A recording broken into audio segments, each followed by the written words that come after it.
The night Jae-hyun Kang walked into that cramped hospital room and saw the contract in Naomi Carter's trembling hands, he knew his empire was worthless. $5 million. 6 months. Marriage as a wager. The Black Tiger, Seoul's most dangerous mafia boss, had built his legend on fear and blood, but the woman he'd fallen in love with now stared at him like he was poison.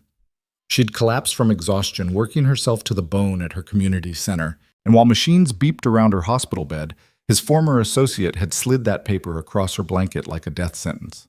Every rose, every late-night conversation, every moment she'd started to trust him, all of it had been a lie.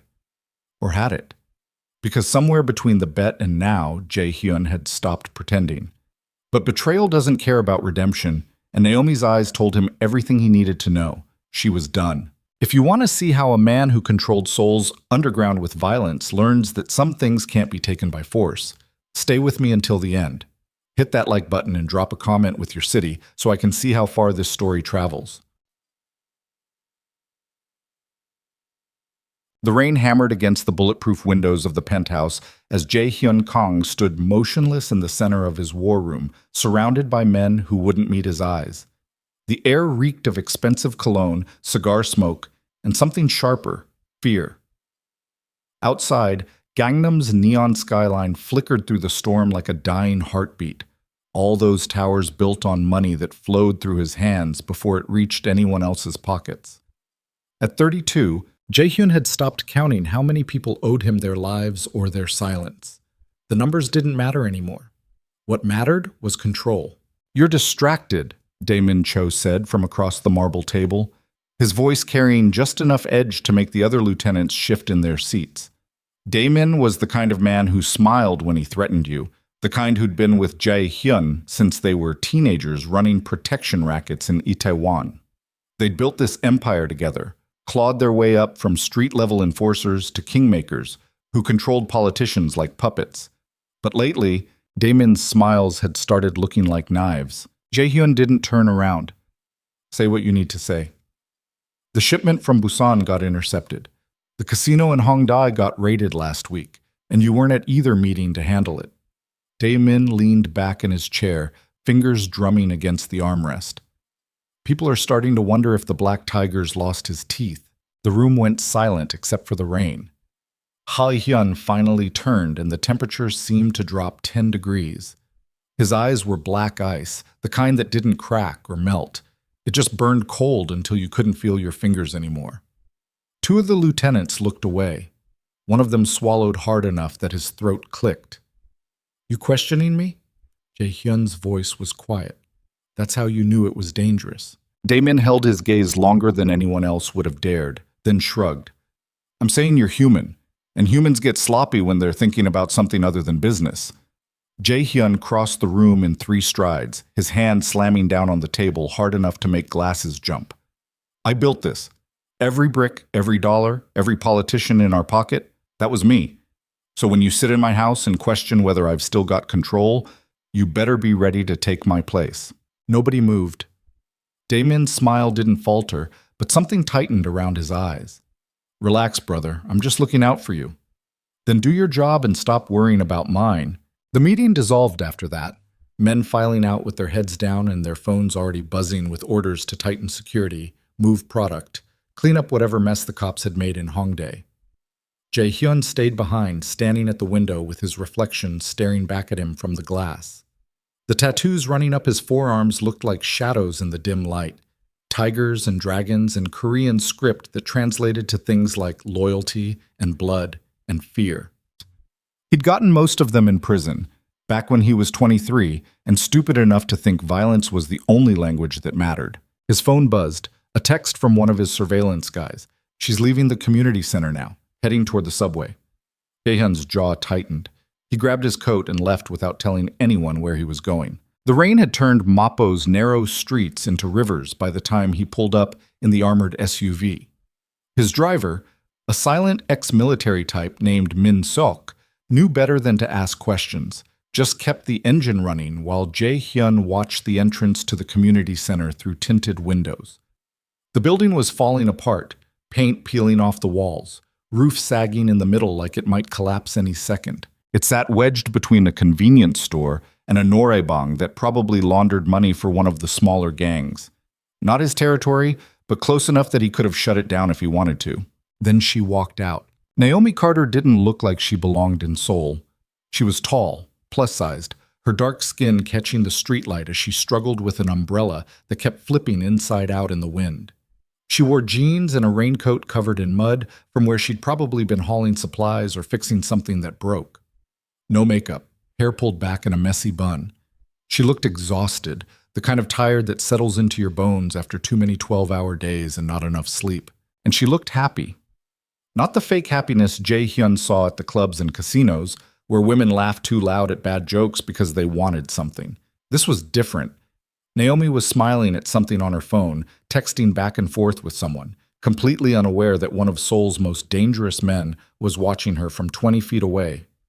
"Pull up beside her," Jae-hyun said. Min-seok hesitated.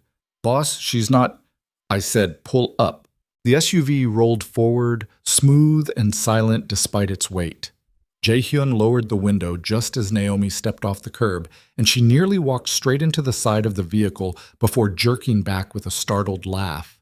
"Jesus, you almost—" She stopped when she saw him. Her smile faded, replaced by something cautious. Not afraid, exactly. Just careful. "Can I help you?" Jae-hyun studied her face, the way raindrops clung to her cheeks, the way her eyes didn't drop when she looked at him. Most people flinched when they met his gaze. Naomi just waited, one hand gripping the broken umbrella, the other shoved into her coat pocket. "You're Naomi Carter," he said. Not a question. Her eyebrows lifted. "That's me. And you are?" "Someone who thinks you shouldn't be walking home alone in this weather."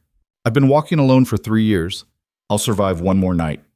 Her voice had an accent, American, probably East Coast, but her Korean was fluent enough that most locals wouldn't notice unless they listened close. "Thanks for the concern, though." She turned to leave. Jae-hyun felt something twist in his chest, something unfamiliar and sharp. "Wait." Naomi glanced back, impatient now. "Look, if you're selling something, I'm not interested. If you're lost, there's a convenience store right there. And if you're one of those guys who thinks foreign women are easy, I'm not.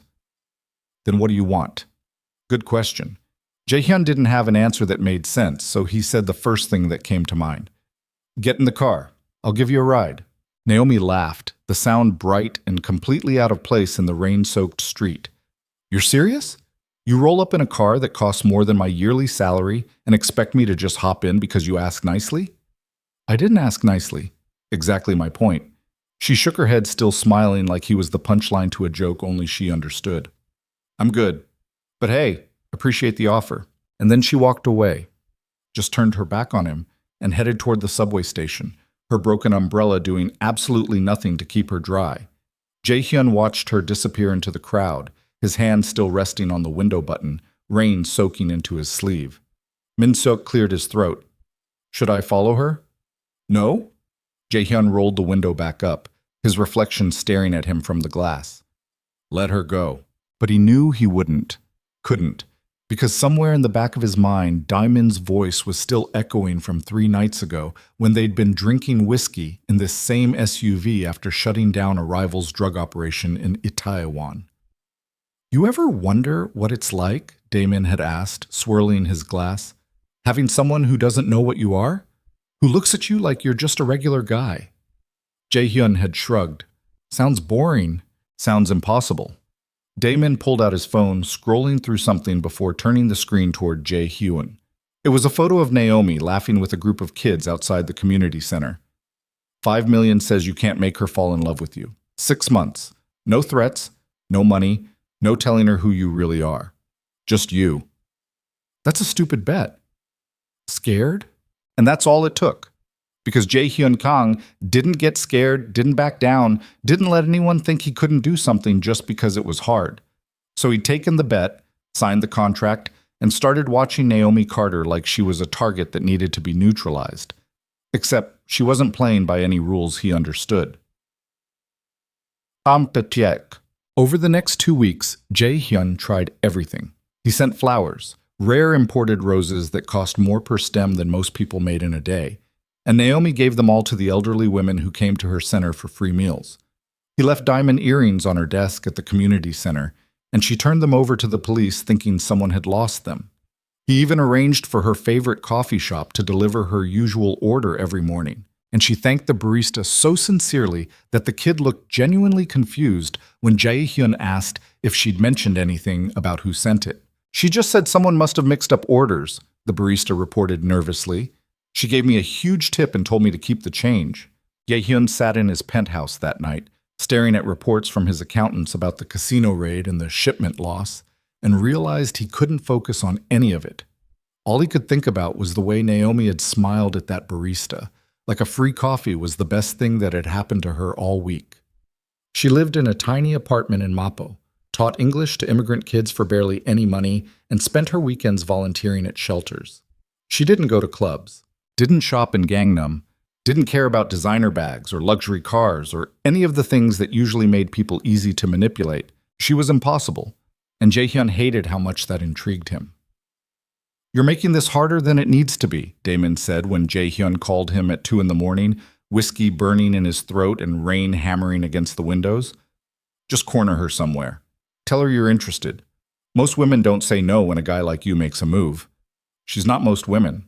Then scare her a little. Remind her that Seoul's a dangerous city for people who don't have protection." Jae-hyun's hand tightened around the glass. "That's not the bet. The bet was to make her fall in love with you. It didn't say how." Damon's voice took on that edge again, the one that meant he was testing boundaries. "Or are you starting to actually care what she thinks?" "I don't care about anything except winning." "Good. Because 3 months is a long time, and I'm starting to think you might lose." Jae-hyun hung up before he said something they'd both regret. Then he poured himself another drink and watched the city lights blur through the rain, wondering when exactly this had stopped being about the money. The breakthrough came on a Thursday night when Jae-hyun was leaving a meeting with one of his shell company's board members, a politician who owed him $500,000 and 3 sexual harassment cover-ups. He was walking through Hongdae, his bodyguards flanking him like shadows, when he saw her.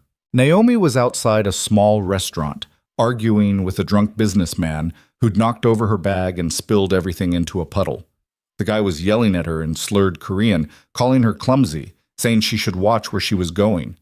Naomi stood her ground, hands on her hips, her voice cutting through his bullshit with surgical precision. "I was standing still. You walked into me. Now apologize or get out of my way." The businessman laughed, swaying on his feet.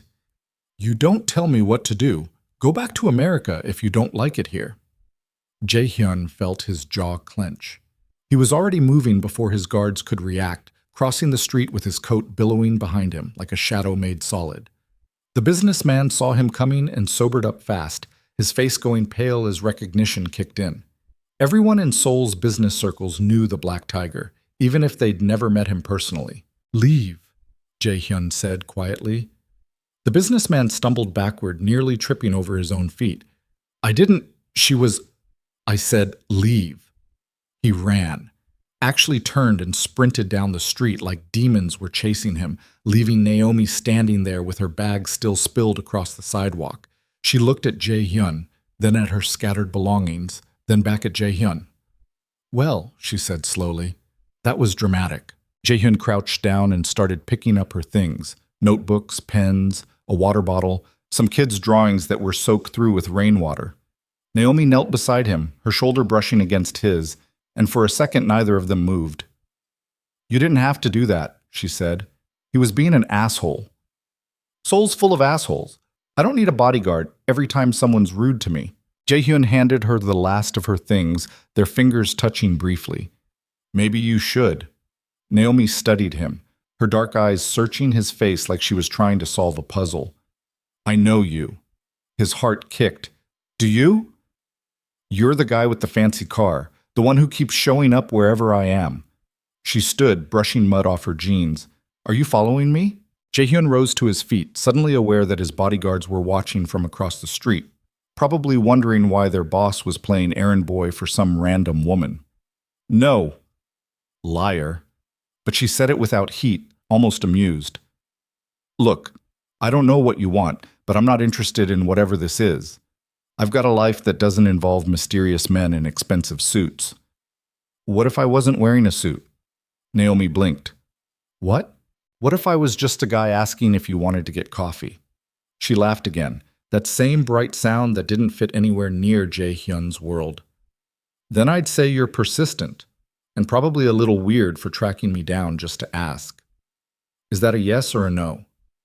It's a give me one good reason why I should trust you, but Jae-hyun opened his mouth, then closed it, because he didn't have a good reason. Everything about him screamed danger, the tattoos barely hidden under his shirt collar, the way people scattered when he walked past, the bodyguards lurking in the shadows. Naomi should have been running in the opposite direction, not standing here in the rain waiting for an answer. I don't have one, he admitted. Naomi's expression softened. At least you're honest about that. So is it a no? She shouldered her bag, rainwater dripping from her hair. It's a maybe if you ask me again when I'm not covered in mud and exhausted. Deal? Deal. She walked away before he could say anything else, disappearing into the subway station with her head down and her hands shoved in her pockets. Jae-hyun stood there like an idiot, rain soaking through his suit, until one of his guards cleared his throat. Boss, we should go. Jae-hyun nodded slowly, but he couldn't stop staring at the subway entrance. Damon had been wrong about one thing. This wasn't about winning anymore. It was about the fact that for the first time in years, someone had looked at him and seen a person instead of a weapon. And he wanted more of that, needed it, even if it meant playing a game he didn't understand. Cut. The coffee happened 3 days later at a quiet place in Yeonnam-dong, far from the clubs and noise of Gangnam. Jae-hyun showed up in jeans and a plain black shirt, no bodyguards, no driver. Just him and a nervous energy he hadn't felt since he was a teenager, about to throw his first punch in an alley behind a convenience store. Naomi was already there, sitting by the window with a book open in front of her. She looked up when he walked in, surprise flickering across her face. You actually came, she said. You sound shocked. I am. Most guys who do the whole mysterious stalker routine lose interest once they realize I'm not playing along. She closed the book, something about educational theory, and gestured to the seat across from her. Sit. Jae-hyun sat.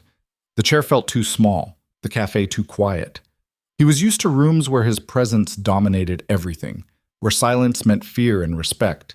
Here, he was just another customer, and it made him feel exposed in a way he didn't like. So, Naomi said, folding her hands on the table, who are you really? And don't say you're just a guy who likes coffee because I've seen your car. People who drive cars like that aren't just guys. Jae-hyun considered lying. He'd spent years building a dozen different identities, shell companies with clean histories and legitimate-looking paperwork. He could have told her he was an investor, a businessman, someone boring and safe. Instead, he said, I run a few businesses in Seoul, import-export, real estate, some hospitality ventures. Hospitality ventures, Naomi's lips twitched. That's a fancy way of saying you own nightclubs. Something like that. And the bodyguards? Seoul's competitive. Right. She leaned back, her eyes never leaving his face.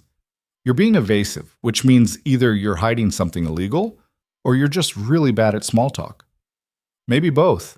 Naomi laughed, and something in Jae-hyun's chest loosened. Okay, fair enough. But here's the thing. I don't do complicated. My life is messy enough without adding mysterious nightclub owners who may or may not be involved in shady business. What if I wanted to be less mysterious? Then you'd have to actually tell me something real. She tilted her head, studying him. Like why you're really here. Because I'm not buying that you just happened to be in Hongdae the other night. Jae-hyun hesitated. The truth would end this before it started. But the lie felt heavier than usual, like it might choke him if he kept swallowing it down. I saw you at your community center a few weeks ago, he said carefully, and I wanted to know more about you. That's still creepy. I know. But at least it's honest creepy. Naomi sighed, running a hand through her hair. Look, I appreciate the interest, really, but I'm not looking for anything complicated right now. I've got too much going on with the center, and I'm not asking for complicated, Jae-hyun interrupted. I'm just asking if you'll let me see you again. Naomi paused, her fingers drumming against the table. Why? Because you're the first person in years who's treated me like I'm normal. The honesty surprised both of them. Naomi's expression shifted, something softer replacing the caution. That's the saddest thing I've heard all week. It's the truth. She was quiet for a long moment, then nodded. Okay, but ground rules. No expensive gifts, no showing up randomly wherever I am. And if I say I'm busy, you respect that. Got it? Got it. Good. She stood, grabbing her book and her coat. I've got a class to teach in 20 minutes, so I have to go. But text me. We'll figure out when we can do this again. Jae-hyun watched her leave, his phone buzzing in his pocket with messages from his lieutenants about shipments and meetings, and things that suddenly felt 1,000 miles away. He ignored all of it, focusing instead on the warmth spreading through his chest, a feeling he didn't have a name for, but knew he wanted to keep. Over the next month, Jae-hyun became someone he didn't recognize. He walked through Mappo's crowded streets without bodyguards, ate at cheap restaurants where nobody knew his name, and listened to Naomi talk about her work with an intensity that made him forget about everything waiting for him back in Gangnam. She told him about the kids she taught, refugees from Myanmar and China and the Philippines, families who'd come to Seoul looking for something better and found themselves stuck in a city that didn't want them. They're smart, Naomi said one night as they sat on a bench near the Han River, the skyline glowing across the water. Smarter than half the people I knew back in New York, but they don't get the same chances because of paperwork or language barriers, or just plain racism. Jae-hyun nodded, watching the way her hands moved when she talked, how her whole body leaned forward like she couldn't contain the passion burning inside her. So you're trying to fix that. I'm trying to give them options. That's all anyone really needs. A choice. She glanced at him, her expression softening. What about you? What do you care about? Jae-hyun almost said nothing, because that's what he'd believed for years. But sitting here with Naomi, watching the river flow past like time itself, he realized that wasn't true anymore. I used to think I cared about power, he said slowly. Control. Making sure nobody could hurt me the way I got hurt when I was young. And now? Now I think I just want to feel like I'm not a monster. Naomi's hand found his, her fingers warm against his knuckles. You're not a monster, Jae-hyun. You're just a guy who's made some bad choices. If only she knew. Jae-hyun swallowed the truth down, his throat tight. What if the bad choices are all I've got? Then you make better ones going forward. She squeezed his hand. That's all any of us can do. They sat there until the city lights started to blur, until Jae-hyun's phone buzzed for the 20th time and he finally had to answer. Damon's voice cut through the night air like a blade. Where the hell are you? We've got a situation in Busan and you're not answering your phone. I'll handle it tomorrow. Tomorrow? Jae-hyun, this is falling apart. The shipment got seized, the casino's under investigation, and you're off playing boyfriend with some— Watch it, Jae-hyun said quietly, his voice dropping into that dangerous register that made grown men flinch. Don't finish that sentence. Silence. Then Damon laughed, the sound harsh and disbelieving. Oh my God, you actually like her. I said I'll handle it tomorrow. That's the end of this conversation. He hung up before Damon could respond, but the damage was done. Naomi was watching him with concern in her eyes, her hand still resting against his. Everything okay? She asked. Jae-hyun forced a smile. Just work. You sure? Because you look like you just got bad news. I'm sure. He stood, pulling her up with him. Come on. Let me walk you home. They walked through Mappo's winding streets, past neon signs and late-night food stalls, and for a few minutes, Jae-hyun let himself pretend this was real, that he was just a guy walking his girlfriend home after a date, that the empire waiting for him in Gangnam didn't exist, that the bet with Dae-min was just a bad dream he'd wake up from eventually. But when they reached Naomi's apartment building, a crumbling 5-story walk-up with peeling paint and broken lights, reality crashed back in. Because this was her world, small and honest and fragile. And his world was built on violence and lies and the kind of darkness that destroyed everything it touched. Naomi turned to face him on the stoop, her eyes searching his. You're being quiet again. Just thinking. About?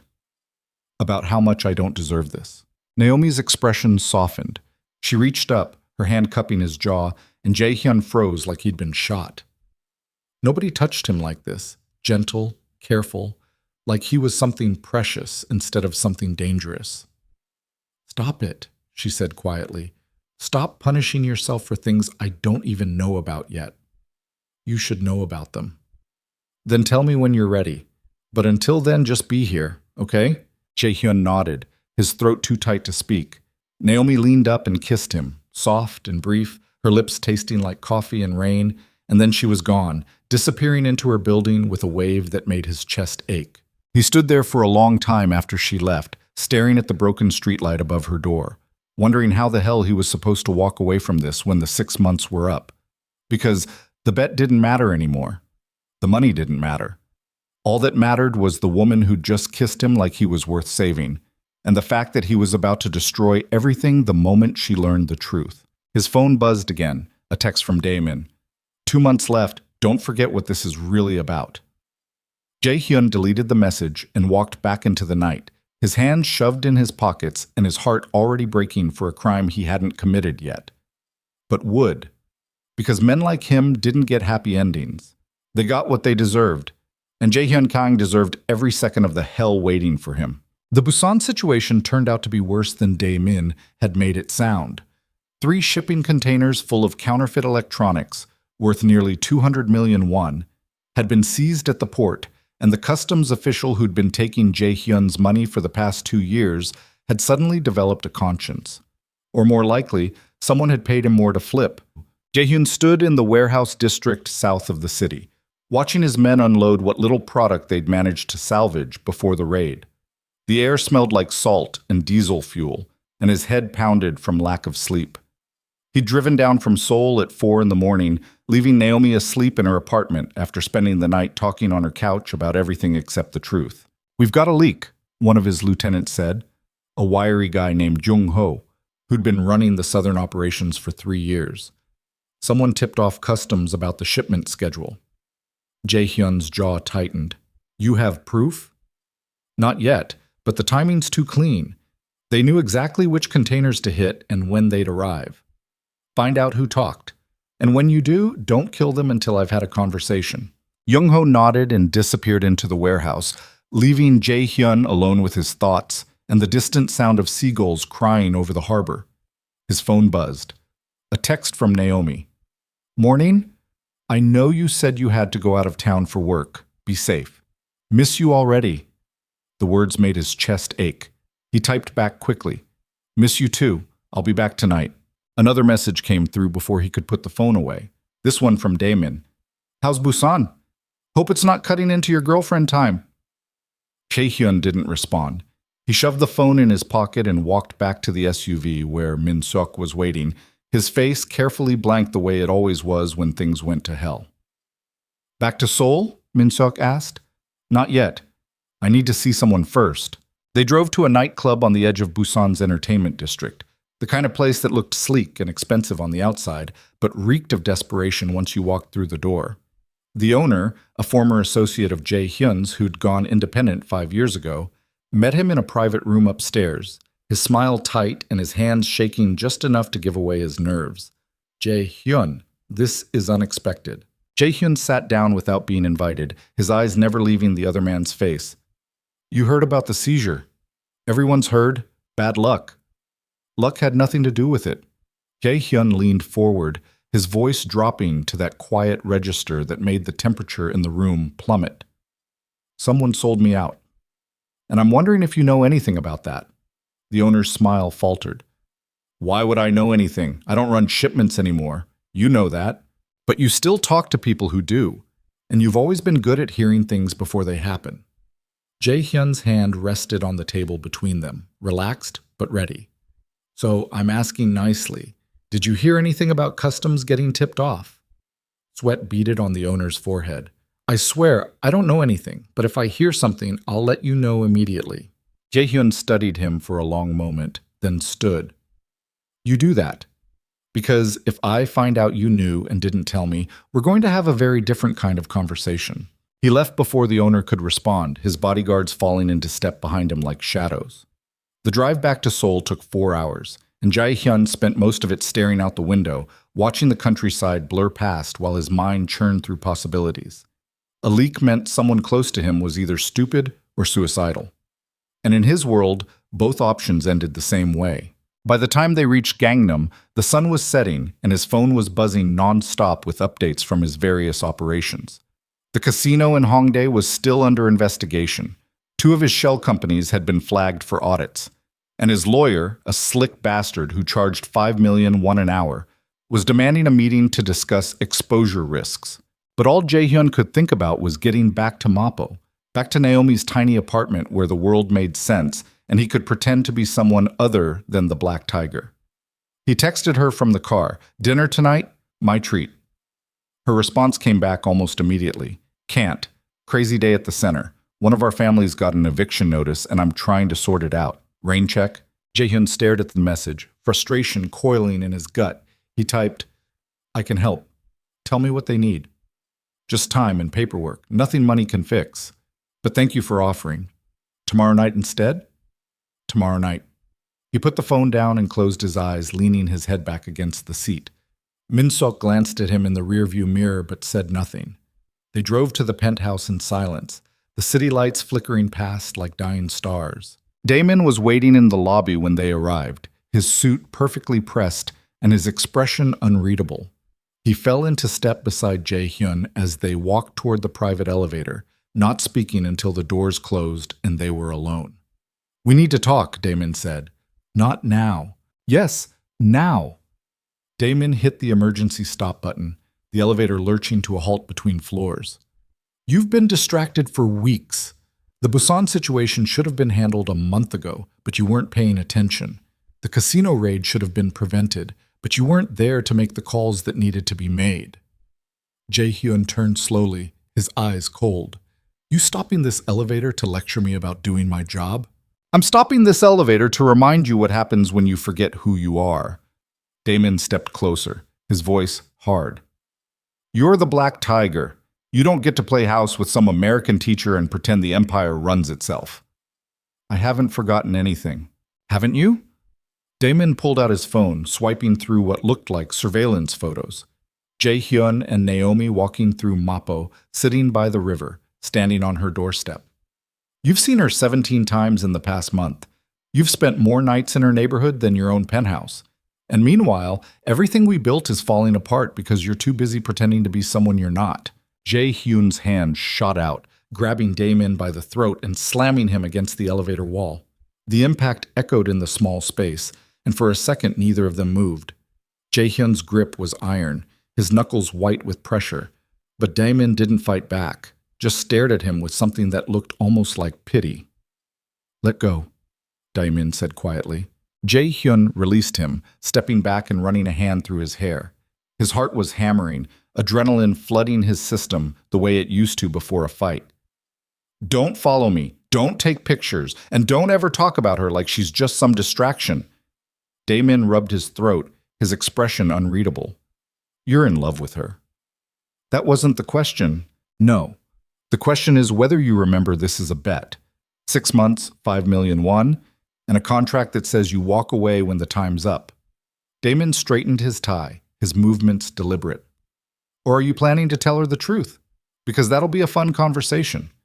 Hey Naomi, everything between us started as a wager to see if I could manipulate you into falling for me. But don't worry, I actually caught feelings along the way." Jae-hyun's fists clenched. "Get out of my way. We're in an elevator. Then start it moving before I put you through the wall." Damon hit the button, and the elevator lurched back to life. They rode the rest of the way in silence, and when the doors opened, Damon stepped out without looking back. Jae-hyun stood there for a long moment, his reflection staring at him from the polished metal walls, tired, angry, and completely out of his depth. He was in love with her. That was the problem. Somewhere between the coffee dates and the late-night walks, and the way she looked at him like he was worth saving, he'd stopped pretending and started believing. And now he was trapped between 2 worlds that couldn't coexist. The next 3 weeks were a blur of violence and tenderness. each bleeding into the other until Jae-hyun couldn't tell which version of himself was real anymore. By day, he was the Black Tiger, cold, efficient, ruthless. He tracked down the leak in Busan and dealt with it personally, leaving the man's body in a warehouse for the others to find. He paid off the investigators looking into his casino and made sure the customs official who'd flipped ended up reassigned to a fishing village so remote it might as well have been another country. By night, he was just Jae-hyun, the guy who helped Naomi paint the community center's walls on a Saturday afternoon, getting more paint in his hair than on the plaster. The guy who sat through a 3-hour meeting with immigration lawyers because one of her students' families was facing deportation. The guy who fell asleep on her couch while she graded papers, her hand absently running through his hair like he was something gentle instead of something deadly. "You're different," Naomi said one night as they walked through a night market in Mangwon, the air thick with the smell of grilled meat and sugar-coated hoteok. She was holding his hand, their fingers laced together, and Jae-hyun felt the warmth of it spreading up his arm like wildfire. "Different how?" "Quieter. Like you're always thinking about something you can't say out loud." She glanced at him, concern flickering in her eyes. "Are you okay?" "Really?" Jae-hyun stopped walking, pulling her to the side of the narrow street. People flowed past them like water around stones, oblivious to the fact that Seoul's most dangerous man was standing there trying to figure out how to lie to the only person who'd ever made him want to tell the truth. "I'm fine," he said. "Liar." But Naomi said it gently, her free hand coming up to rest against his chest. "You don't have to tell me everything, but don't insult me by pretending nothing's wrong. What if telling you makes everything worse?" "Then we deal with it together." She stood on her toes, kissing him softly. That's what people do when they care about each other. Jae-hyun wanted to believe her, wanted to think that love could survive the truth, but he'd seen too much, done too much, to trust in anything that fragile. So he kissed her back and said nothing, letting the moment stretch out until the market noise filled the silence between them. Later that night, lying in her bed with the city sounds drifting through the open window, Naomi curled against his side and whispered, "I think I'm falling in love with you." Jae-hyun's breath caught. He stared at the ceiling, his arm wrapped around her shoulders, and felt something crack open inside his chest. "You shouldn't." "Probably not, but I am anyway." She pressed her face against his shoulder. "Is that okay?" "It's more than okay." "Good, because I was worried you'd freak out and disappear." Jae-hyun tightened his grip on her, his throat burning. "I'm not going anywhere." It was the first time he'd ever told her a lie that felt like the truth. The collapse started small. A missed payment to one of his suppliers. A shipment that arrived 2 days late because Jae-hyun had been in Mapo instead of monitoring the logistics. A meeting with a Russian contact that he forgot about entirely until his phone started blowing up with angry messages. His lieutenants noticed, started whispering when he walked into rooms, their eyes tracking him like they were waiting for him to slip. Diamond stopped calling him brother and started using his full name, the formality a warning that things were shifting beneath the surface. "You're losing control," Damon said during a tense meeting in the penthouse, his voice cutting through the arguments happening around the table. "People are starting to wonder if you're still running things or if you've gone soft." Jae-hyun looked up from the financial reports he'd been pretending to read. "Anyone who thinks I've gone soft is welcome to test that theory. It's not about what they think. It's about what they see."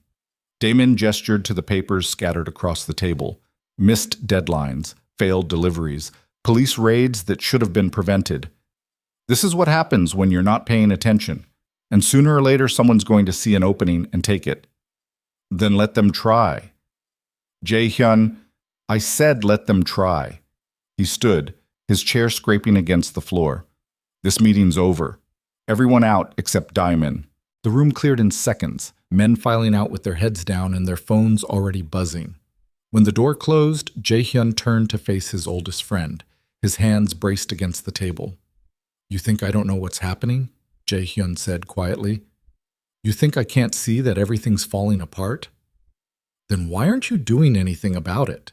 "Because I'm tired, Diamond. I'm tired of the violence and the lies and waking up every morning wondering which of my own people is going to try to kill me." He straightened, his shoulders tight. I built this empire because I thought it would make me untouchable, but all it did was turn me into something I hate. Damon's expression didn't change. So what, you're just going to walk away? Retire to some quiet life with your teacher girlfriend and pretend the past 15 years didn't happen? Maybe. They'll kill you. You know that, right? The Russians, the Chinese, every crew we've ever crossed, they'll see it as weakness and they'll come for you. Damon stepped closer, his voice dropping. And they won't just come for you. They'll come for anyone you care about. The threat landed like a punch. Jaehyun's hands curled into fists. You threatening her? I'm telling you the reality of the situation. You don't get to just walk away from this life, not without consequences. Then I'll deal with the consequences. Damon studied him for a long moment, something unreadable flickering behind his eyes. You really love her? Yeah, I do. Even though it's going to destroy you? Jaehyun didn't answer, because they both knew the truth. Love wasn't going to destroy him. The bet was. The lie was.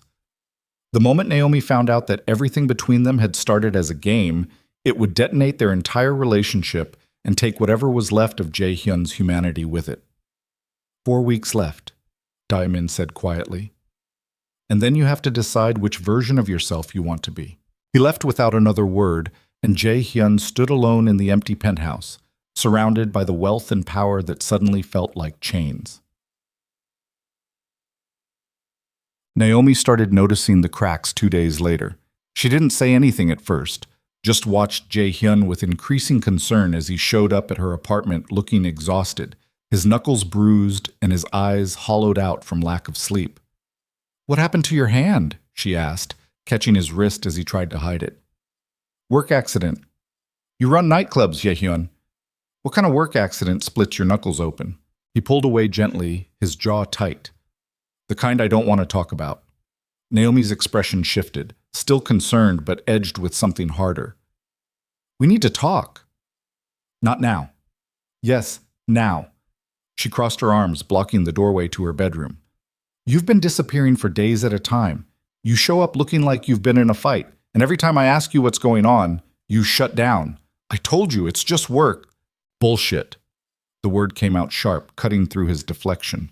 I'm not stupid, Jaehyun. I know something's wrong, and I need you to trust me enough to tell me what it is. Jaehyun stood there, his heart hammering against his ribs. He could tell her. Right now. Just open his mouth and let the truth spill out. The empire, the violence, the bet that had started all of this. Maybe she'd understand. Maybe she'd see past it. And no, she wouldn't. Because there was no version of this story where he came out looking like anything other than a monster.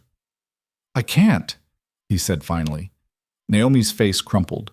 Can't or won't? Does it matter? Yes. Because if you can't trust me after everything we've been through, then what the hell are we doing? Her voice cracked, and Jaehyun hated himself for putting that pain in her eyes.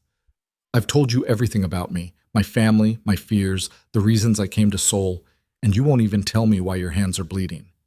It's not that simple. Then make it simple. Tell me one true thing. Just one. She stepped closer, her hand reaching for his face. Please. Jaehyun caught her wrist, his grip gentle but firm. I love you. That's the truth. Then why does it feel like you're lying? Because he was. Not about loving her. That was the one true thing in his entire miserable life. But about everything else. About who he was, what he did, why he'd approached her in the first place. The truth was buried so deep under layers of deception that pulling it out would destroy them both. I'm not lying, he said, hating how hollow the words sounded. Naomi pulled away, wrapping her arms around herself. I want to believe you, but I don't know how when you won't let me in. They stood there in the narrow hallway of her apartment, the distance between them feeling like miles instead of feet. Finally, Naomi sighed. Maybe you should go. Naomi, I'm not breaking up with you. I just need some space to think, okay? Jaehyun nodded, his throat too tight to speak. He left without another word, his footsteps echoing in the stairwell as he descended into the street below. Min-seok was waiting with the SUV, his expression carefully neutral as Jaehyun climbed into the back seat. Where to, boss? I don't care. Just drive. They drove through Seoul's endless sprawl, past neighborhoods Jae-hyun had grown up in, past clubs he owned and businesses he controlled. The city that had once felt like his kingdom now felt like a cage. Every street corner a reminder of the violence required to build his empire. His phone buzzed. A message from one of his crew leaders. "Trouble at the casino. Need you here now." Jae-hyun stared at the text, then looked out the window at the city blurring past. For the first time in his life, he didn't want to go. Didn't want to deal with whatever crisis was waiting for him. Didn't want to be the Black Tiger anymore. But he went anyway. Because that's what monsters did. The trouble at the casino turned out to be a rival crew trying to muscle in on his territory. 3 guys with more bravado than sense, waving guns around and demanding a cut of the profits. Jae-hyun walked in while his security was still trying to talk them down, and the temperature in the room dropped the moment he appeared. "You've got 10 seconds to leave," Jae-hyun said quietly. The leader, a kid who couldn't have been more than 25, laughed nervously. "We're not scared of you, old man." Jae-hyun moved before the kid finished speaking.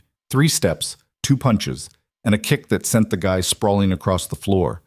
The other 2 pulled their guns, but Jae-hyun's security already had weapons trained on them, fingers tight on triggers. "Drop them," Jae-hyun said, standing over the leader with his foot pressed against the kid's chest. "Or I'll make sure your families spend the next year identifying pieces of you." The guns clattered to the floor. Jae-hyun nodded to his security, who dragged the 3 men toward the back exit. He followed them out into the alley, where the city noise faded and the only sound was the leader's ragged breathing. "You wanted a cut," Jae-hyun said. "Here's what you get instead." He beat the kid methodically, each punch landing with the precision of someone who'd done this 1,000 times before. Not enough to kill, just enough to send a message. When he was finished, he left them bleeding in the alley and walked back inside, his knuckles throbbing and his shirt spattered with blood. Damon was waiting in the office upstairs, a drink already poured. "Feel better?" Damon asked. Jae-hyun didn't answer. He went to the bathroom and washed his hands, watching the water run red before finally clearing. His reflection stared back at him from the mirror, hollow-eyed, exhausted, every inch the monster Naomi would run from if she ever saw this side of him. His phone buzzed. A text from Naomi. "I'm sorry about earlier. Can we talk tomorrow?" Jae-hyun stared at the message, his wet hands dripping onto the phone screen. He wanted to say yes, wanted to run back to Mappo and hold her until the violence washed out of his system, but his knuckles were still bleeding, his shirt was ruined, and he could still taste the copper tang of someone else's blood in his mouth. He typed back, "Tomorrow. I promise." Then he put the phone down and walked back into the office, where Dae-min was waiting with that knowing look that said he understood exactly what Jae-hyun was thinking. "You can't keep both worlds," Dae-min said. "Eventually, you're going to have to choose." "I know." "Do you? Because from where I'm sitting, it looks like you're trying to have your cake and eat it too. Playing gangster when you need to, playing boyfriend when it suits you." Jae-hyun poured himself a drink, the whiskey burning down his throat. "What do you want me to say?" "I want you to admit that you made a mistake, that getting involved with her was stupid and reckless, and it's going to cost you everything you've built." "Maybe everything I've built isn't worth keeping." Damon slammed his glass down hard enough to crack it. "Don't say that.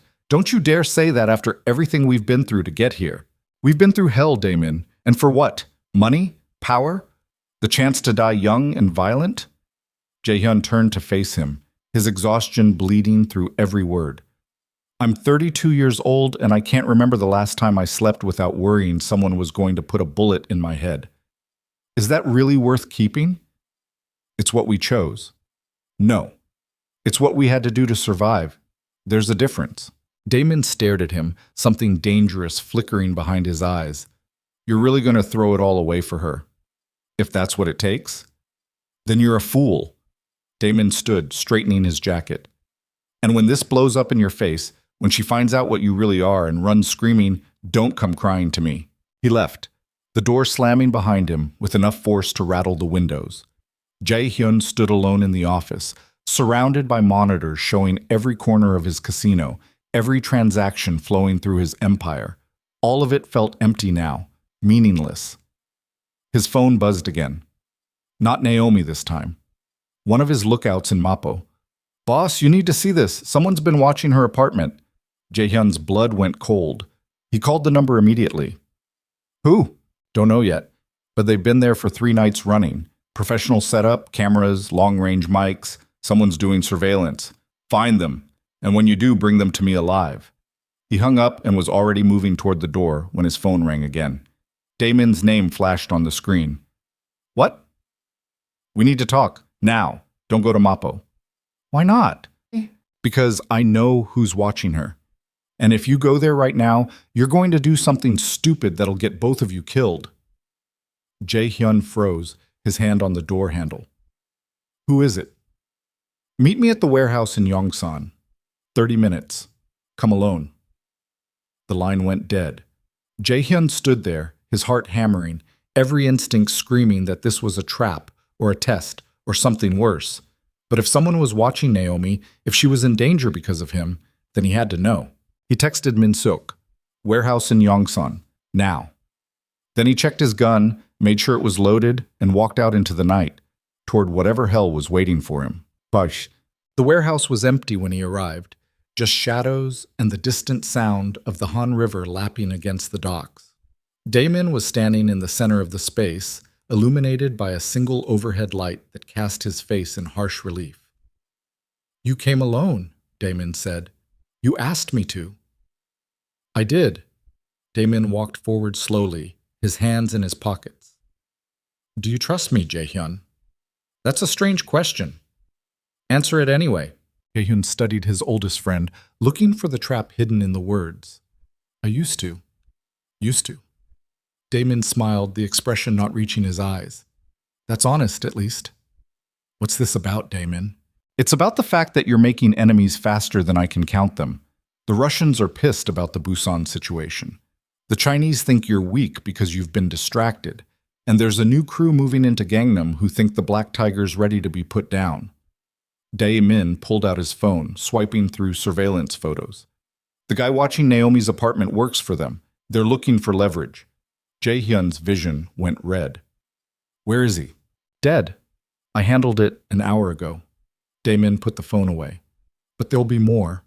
And eventually, they're going to figure out that the easiest way to hurt you is to hurt her. Then I'll kill them all. You can't kill everyone, Jae-hyun. That's the problem. Dae-min stepped closer, his voice dropping. You want to know the real reason I made that bet? It wasn't about the money. It was because I needed you to see that you can't have both. You can't be the Black Tiger and play house with some civilian. One of those worlds is going to destroy the other. So you put her in danger to prove a point? I put you in danger. She's just collateral.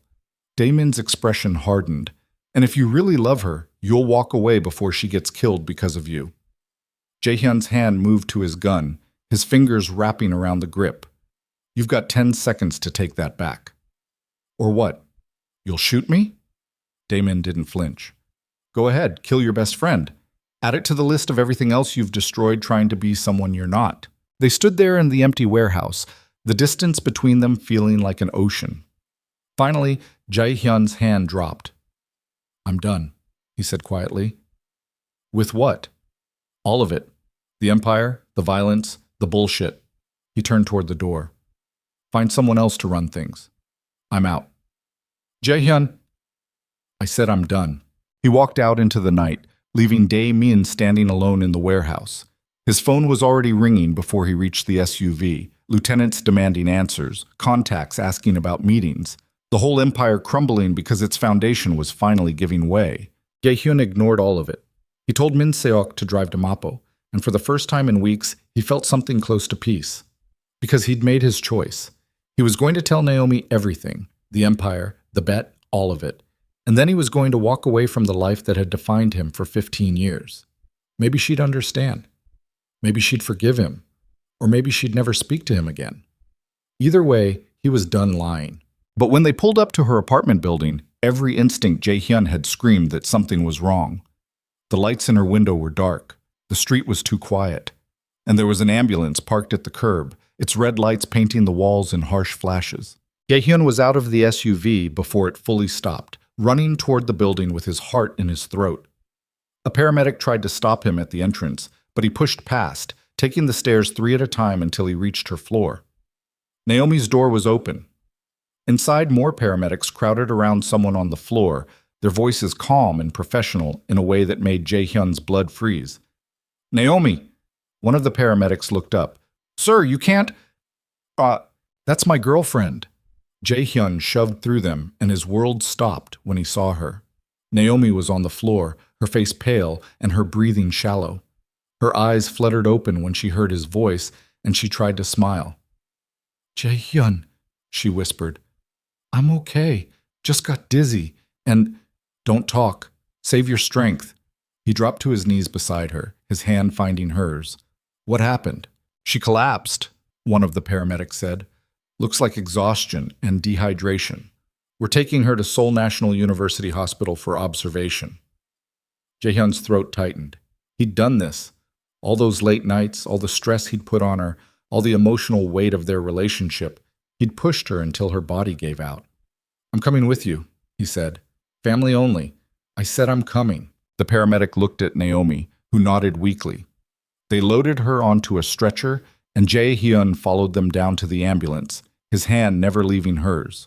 The ride to the hospital was a blur of sirens and city lights, and all Jae-hyun could think about was how close he'd come to losing her before he ever had the chance to tell her the truth. At the hospital, they took her back for tests, while Jae-hyun paced the waiting room like a caged animal. His phone kept buzzing, Diamond calling, lieutenants texting, the whole world demanding his attention, but he ignored all of it. Finally, a doctor appeared. "She's stable, severe exhaustion and anemia. We're keeping her overnight for observation and fluids. Can I see her?" "Room 412, but keep it brief. She needs rest." Jae-hyun found her room and pushed the door open quietly. Naomi was lying in the hospital bed, an IV in her arm and monitors beeping softly beside her. She looked fragile in a way he'd never seen before, and it broke something inside him. "Hey," she said softly when she saw him. Jae-hyun crossed the room and took her hand, his voice rough. "You scared the hell out of me." "I scared myself." She tried to laugh, but it came out weak. "The doctor says I've been running on empty for weeks. Guess I should have listened when you told me to slow down. This is my fault." "Don't be ridiculous. I'm the one who can't say no when people need help." She squeezed his hand. "But I'm glad you're here." Jae-hyun sat down in the chair beside her bed, his thumb tracing circles on her palm. "I need to tell you something. It can wait until I'm not hooked up to machines." "No, it can't." He took a breath, forcing himself to meet her eyes. "The reason I've been distant, the reason my hands are always bruised, the reason I can't tell you about my work, it's because I'm not who you think I am." Naomi's expression shifted, concern replacing the exhaustion. "What do you mean?" "I mean, I'm—" The door opened. Damon walked in, and Jae-hyun's blood turned to ice. "Sorry to interrupt," Damon said, his smile sharp, "but we need to talk, now." "Get out," Jae-hyun said quietly. "I don't think so." Damon pulled a folded piece of paper from his jacket and walked toward Naomi's bed. "See, there's something you should know about your boyfriend here. Something he's been too much of a coward to tell you himself." Jae-hyun stood, his hand moving to block Damon's path. "I swear to God, if you What? If I tell her the truth?" Damon's eyes glittered. "Isn't that what you were about to do?" Naomi looked between them, her confusion turning to fear. "Someone tell me what's going on." Damon slid the paper onto her blanket, the contract, with both their signatures at the bottom. 5 million won, 6 months. A bet to see if the Black Tiger could make you fall in love with him. The room went silent except for the machines. Naomi picked up the contract with shaking hands, her eyes scanning the words. Jae-hyun watched her face change, confusion, disbelief, and then something that looked like her heart breaking in real time. "Naomi," he started. "Get out," she whispered. "Please, let me explain." "Get out!" The words came out as a scream, raw and broken. "Both of you, just get out." Damon was already leaving, his job done. Jae-hyun stood frozen, watching the woman he loved look at him like he was poison, and realized that Diamond had been right all along. You couldn't have both worlds, and now he'd lost them both. Jae-hyun stood in the hospital corridor staring at the closed door to room 412.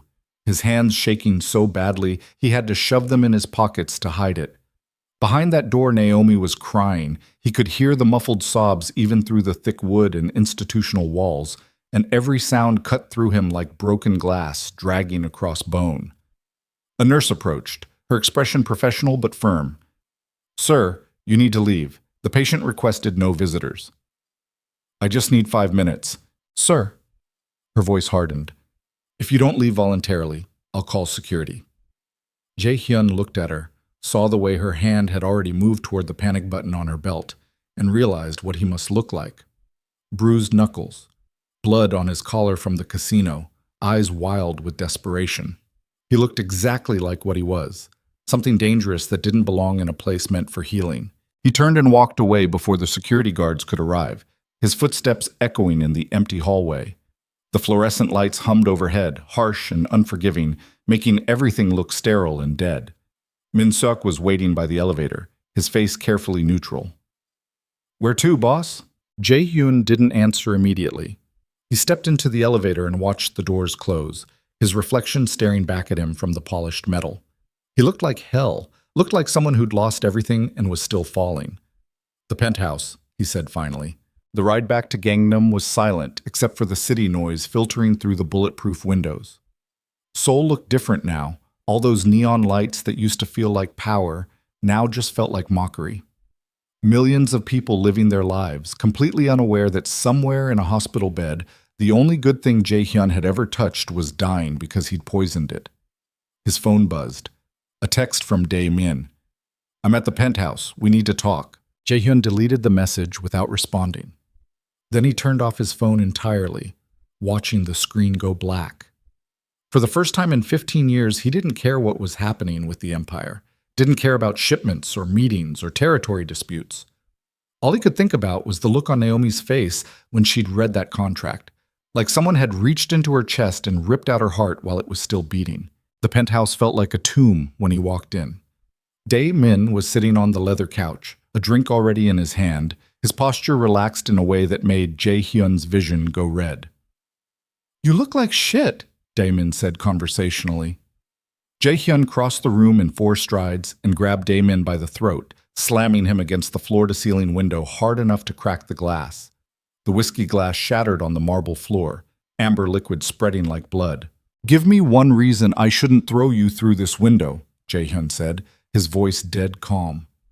Dae-min didn't struggle, just looked at him with those cold eyes that had seen too much violence to be scared of more.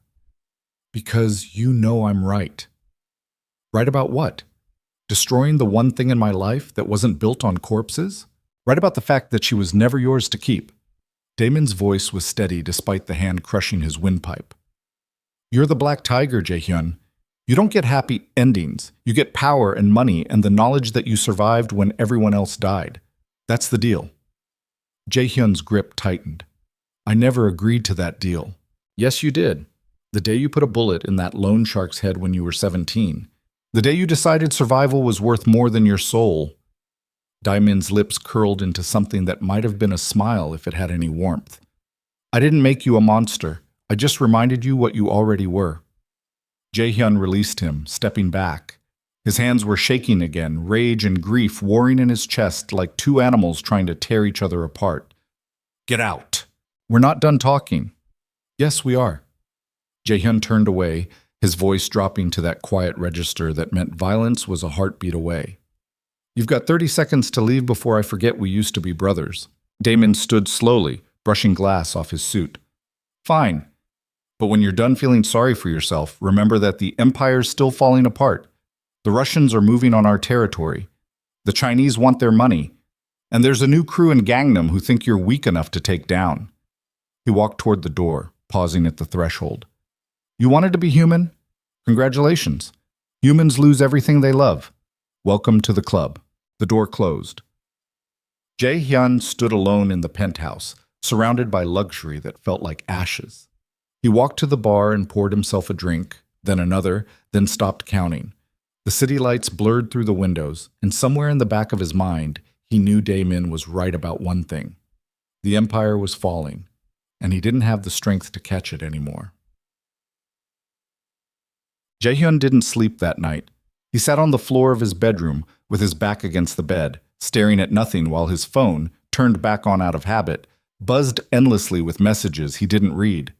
Around 4 in the morning, exhaustion finally dragged him under, and he dreamed of Naomi's face when she'd told him to leave.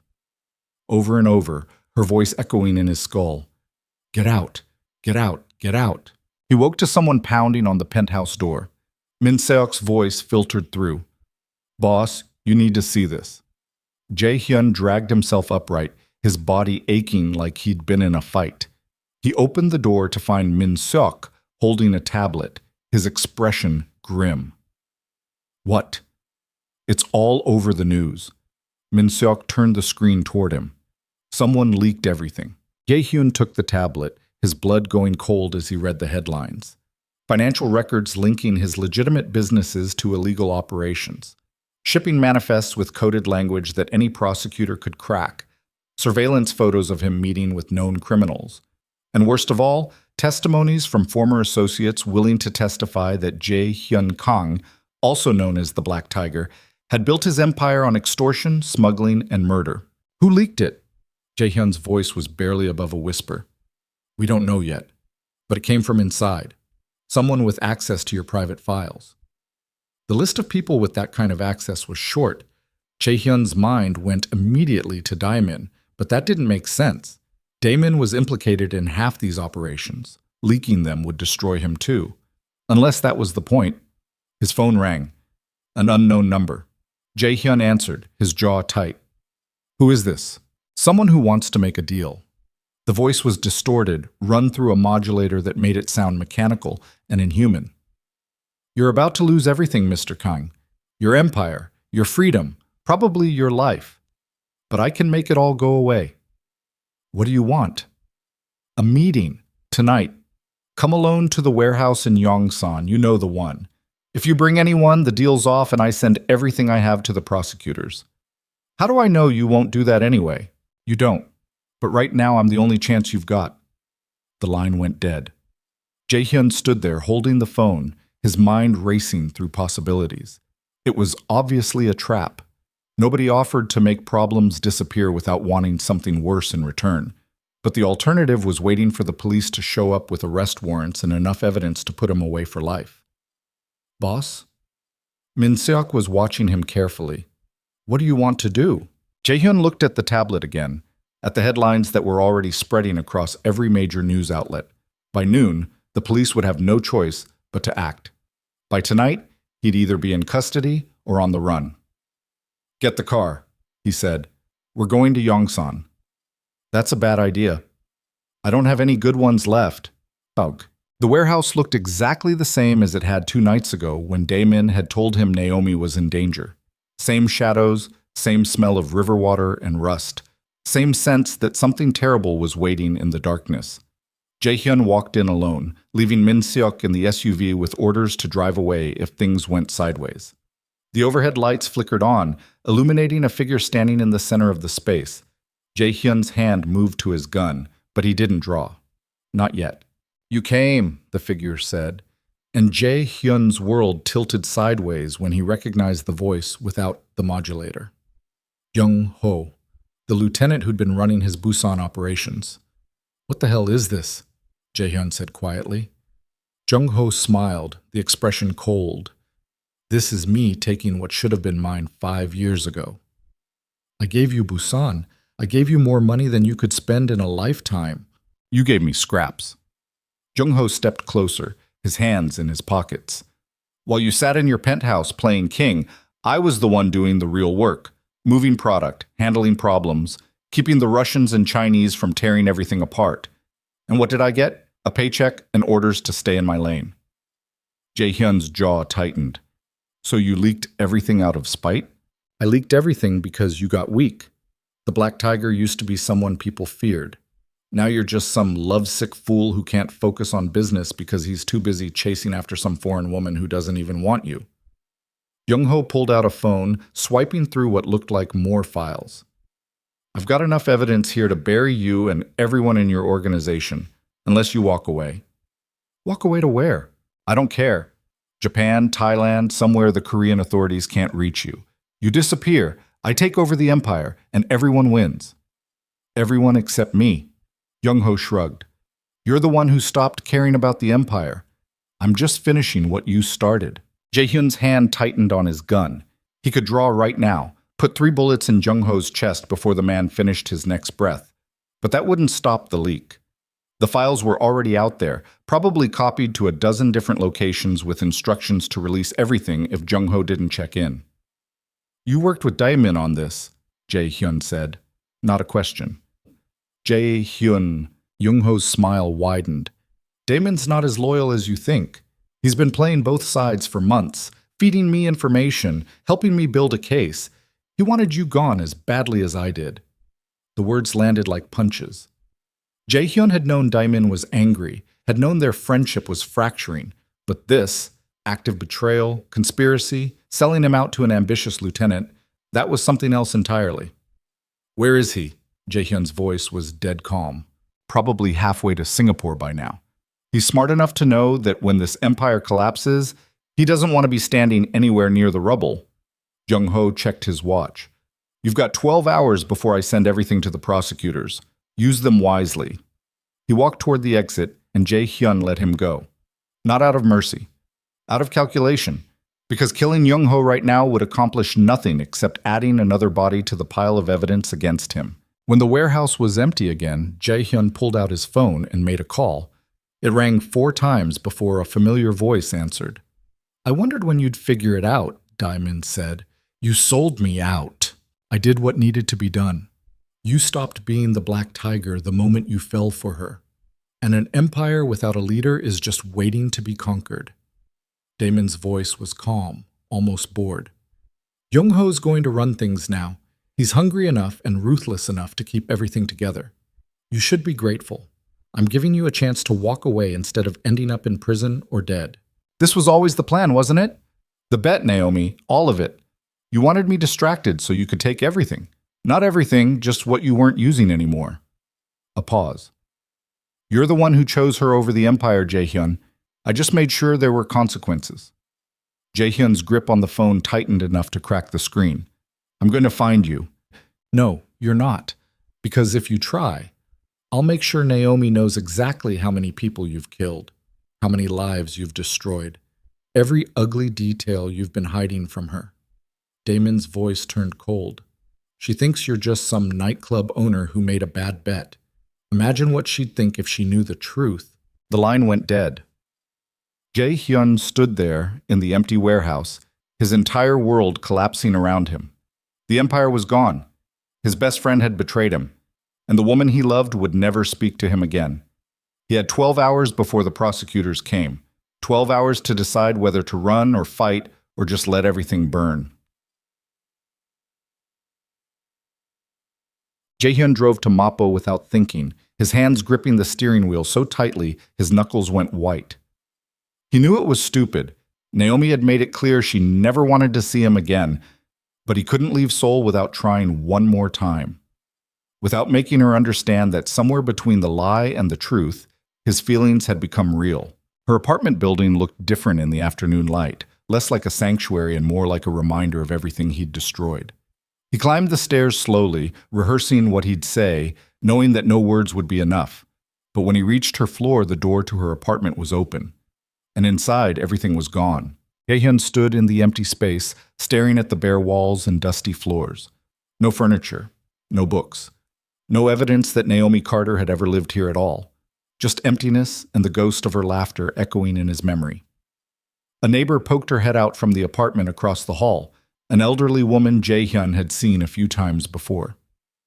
If you're looking for the American teacher, she left this morning. Had movers take everything. Did she say where she was going? The woman shook her head. Just that she needed to leave Seoul for a while.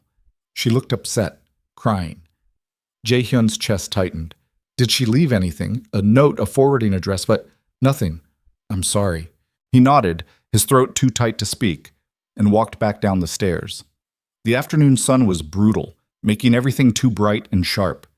He sat in the SUV for a long time, staring at the building where he'd spent the happiest moments of his life, and tried to figure out how he'd lost everything in less than 24 hours. His phone buzzed. A text from Young-ho. 10 hours left. Clock's ticking. Jae-hyun stared at the message, then at the empty apartment building, then at his own reflection in the rearview mirror. He looked like a ghost, hollow-eyed and broken, every scar and bruise telling the story of a man who'd fought his whole life to survive and ended up with nothing worth keeping. He could run, take what money he could access, get on a plane to somewhere without extradition treaties, and disappear. Plenty of people had done it before. Criminals who traded empires for anonymity, living out their days in tropical hellholes drinking themselves to death. Or he could fight. Go after Young-ho and Daemin, burn everything they'd built on his corpse, and take them both down even if it meant destroying himself in the process. Or he could do something he'd never considered before. He could surrender. Not to Young-ho's ultimatum, to the truth. All of it. The empire, the violence, every sin he'd committed in the name of survival. He could walk into a police station, lay everything out, and let the consequences fall where they would. It wouldn't bring Naomi back. Wouldn't undo the bet, or the betrayal, or the look on her face when Daemin had shown her that contract. But it would be honest, and honesty was the only thing he had left. GEC. The Seoul Metropolitan Police Agency's main building was a brutalist concrete structure in Yeonggu, all sharp angles and small windows designed to look intimidating. Jae-hyun walked through the front entrance at 6 in the evening, his hands in his pockets and his heart hammering against his ribs. The officer at the desk looked up, recognition flickering in his eyes. "Can I help you?" "I need to speak to someone in organized crime," Jae-hyun said quietly. "I have information about illegal operations in Seoul." The officer's eyes narrowed. "What kind of information?" "The kind that comes with a confession." 20 minutes later, Jae-hyun was sitting in an interrogation room across from two detectives who looked like they couldn't believe their luck. The older one, a man with gray hair and tired eyes, set a recorder on the table between them. "State your name for the record." "Jae-hyun Kang, also known as the Black Tiger." The younger detective leaned forward. "You're confessing to crimes?" "I'm confessing to everything." Jae-hyun pulled out his phone and slid it across the table. "Passwords to my encrypted files, financial records, names of everyone involved in my operations, all of it." The detectives exchanged glances. The older one picked up the phone carefully, like it might explode. "Why?" "Because I'm done." "Done with what?" "Being a monster." They questioned him for hours. Jae-hyun answered everything truthfully. The smuggling operations, the bribes, the violence, the names of politicians and businessmen who'd been in his pocket. He drew maps of supply routes and explained how money flowed through shell companies. He gave them enough evidence to dismantle his entire empire and take down half of Seoul's underground in the process. The younger detective looked overwhelmed. "This is going to take months to process. I'm not going anywhere." "No, you're not." The older detective stood, pulling out handcuffs. "Jae-hyun Kang, you're under arrest for—" He rattled off a list of charges that seemed endless. Racketeering, money laundering, smuggling, extortion, assault. Jae-hyun let them cuff his hands behind his back, the metal cold against his wrists. It should have felt like defeat. Instead, it felt like the first honest thing he'd done in years. They led him through the police station toward the holding cells, past officers who stared openly and whispered to each other. The Black Tiger, walking in chains. It would be all over the news by morning. Jae-hyun didn't care. He'd made his choice. And for the first time since he was 17 years old, he felt like he could breathe. But the holding cell was small and fluorescent bright, with concrete walls and a metal bench that dug into his spine when he sat down. Jae-hyun closed his eyes and tried not to think about Naomi, about how she was probably on a plane out of Korea by now, putting as much distance between herself and Seoul as possible. He must have dozed off because the next thing he knew, a guard was unlocking his cell. "You've got a visitor?" Jae-hyun stood, confusion cutting through his exhaustion. "Who?" She didn't give a name, just said it was important. They led him to a private visitation room, the kind usually reserved for lawyers, and Jae-hyun's breath caught when he saw who was waiting. Naomi sat on the other side of a scratched plexiglass barrier, her eyes red-rimmed and exhausted. She looked smaller somehow, like the hospital stay and betrayal had taken something vital out of her. But she was here, and that made Jaehyun's chest ache worse than any beating he'd ever taken. He sat down slowly, picking up the phone on his side of the barrier. Naomi did the same, and for a long moment, they just stared at each other. "You shouldn't be here," Jaehyun said finally. "I know." Her voice was hoarse. "But I needed to see you before I left." "Left for where?" "I don't know yet. Somewhere that isn't Seoul. Somewhere I can think." She wiped at her eyes. "The police called me, told me you'd confess to everything. Turned yourself in." "Yeah." "Why?" Jaehyun's throat tightened. "Because I couldn't run from it anymore, and I couldn't live with myself if I did." Naomi was quiet for a long time. Then she said, "I read the news reports about your operations, the people you've hurt. It's worse than I thought." "I know. You're going to prison for a long time." "I know that too." "Good." The word came out sharp and Jaehyun flinched, but then Naomi's expression softened just a little. "I hate you for what you did. The bet, the lies, all of it. But I also—" She stopped, her voice breaking. "I also can't stop thinking about the person you were when we were together, the guy who helped paint my community center, who listened to me talk about my students for hours, who made me feel safe." "That person was real," Jaehyun said quietly. "Everything else was the lie." "How am I supposed to believe that?" "You're not. I wouldn't believe me either." He pressed his hand against the plexiglass, wishing he could touch her one more time. "But I need you to know that falling in love with you wasn't part of the plan. That was the only real thing in my entire miserable life." Naomi's tears spilled over, tracking down her cheeks.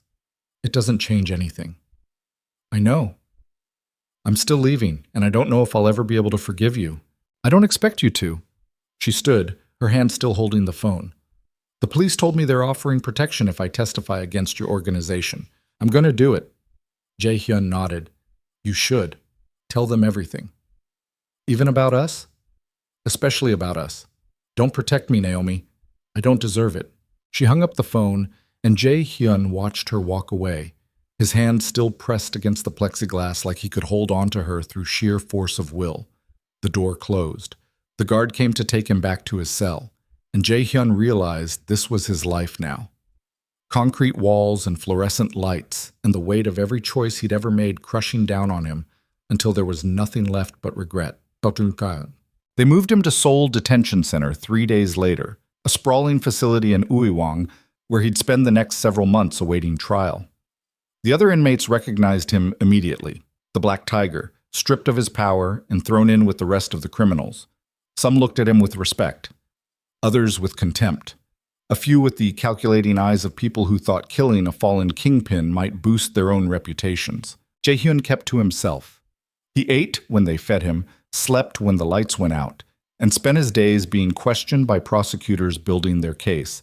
They had everything they needed to put him away for decades: his confession, his files, and a growing list of witnesses willing to testify in exchange for lighter sentences. One of those witnesses was Dai Min. Jaehyun learned about it from his court-appointed lawyer, a young woman who looked barely old enough to have passed the bar. "Your former associate has agreed to cooperate with the prosecution in exchange for immunity." "Of course he has," Jaehyun said flatly. "He's claiming you were the mastermind behind everything and that he was just following orders." She looked up from her notes. "It's going to be hard to counter that when you've already confessed." "I don't want to counter it." "Mr. Kang, if you plead guilty to everything without fighting, you're looking at life in prison." "I know." The lawyer stared at him like he'd lost his mind. Maybe he had. But Jaehyun was done fighting, done lying, done pretending he was anything other than exactly what the prosecutor said he was, a criminal who'd built an empire on other people's suffering. At night, lying on his bunk in a cell he shared with 2 other men, Jaehyun thought about Naomi. Wondered where she'd gone, whether she was happy, if she ever thought about him. Probably not. She'd made it clear that chapter of her life was over, but he still loved her. That hadn't changed. Wouldn't change, no matter how many years he spent behind bars. His cellmate, a grizzled guy named Tae-sung, who'd been inside for armed robbery, noticed him staring at the ceiling one night and grunted. "Woman." "What?"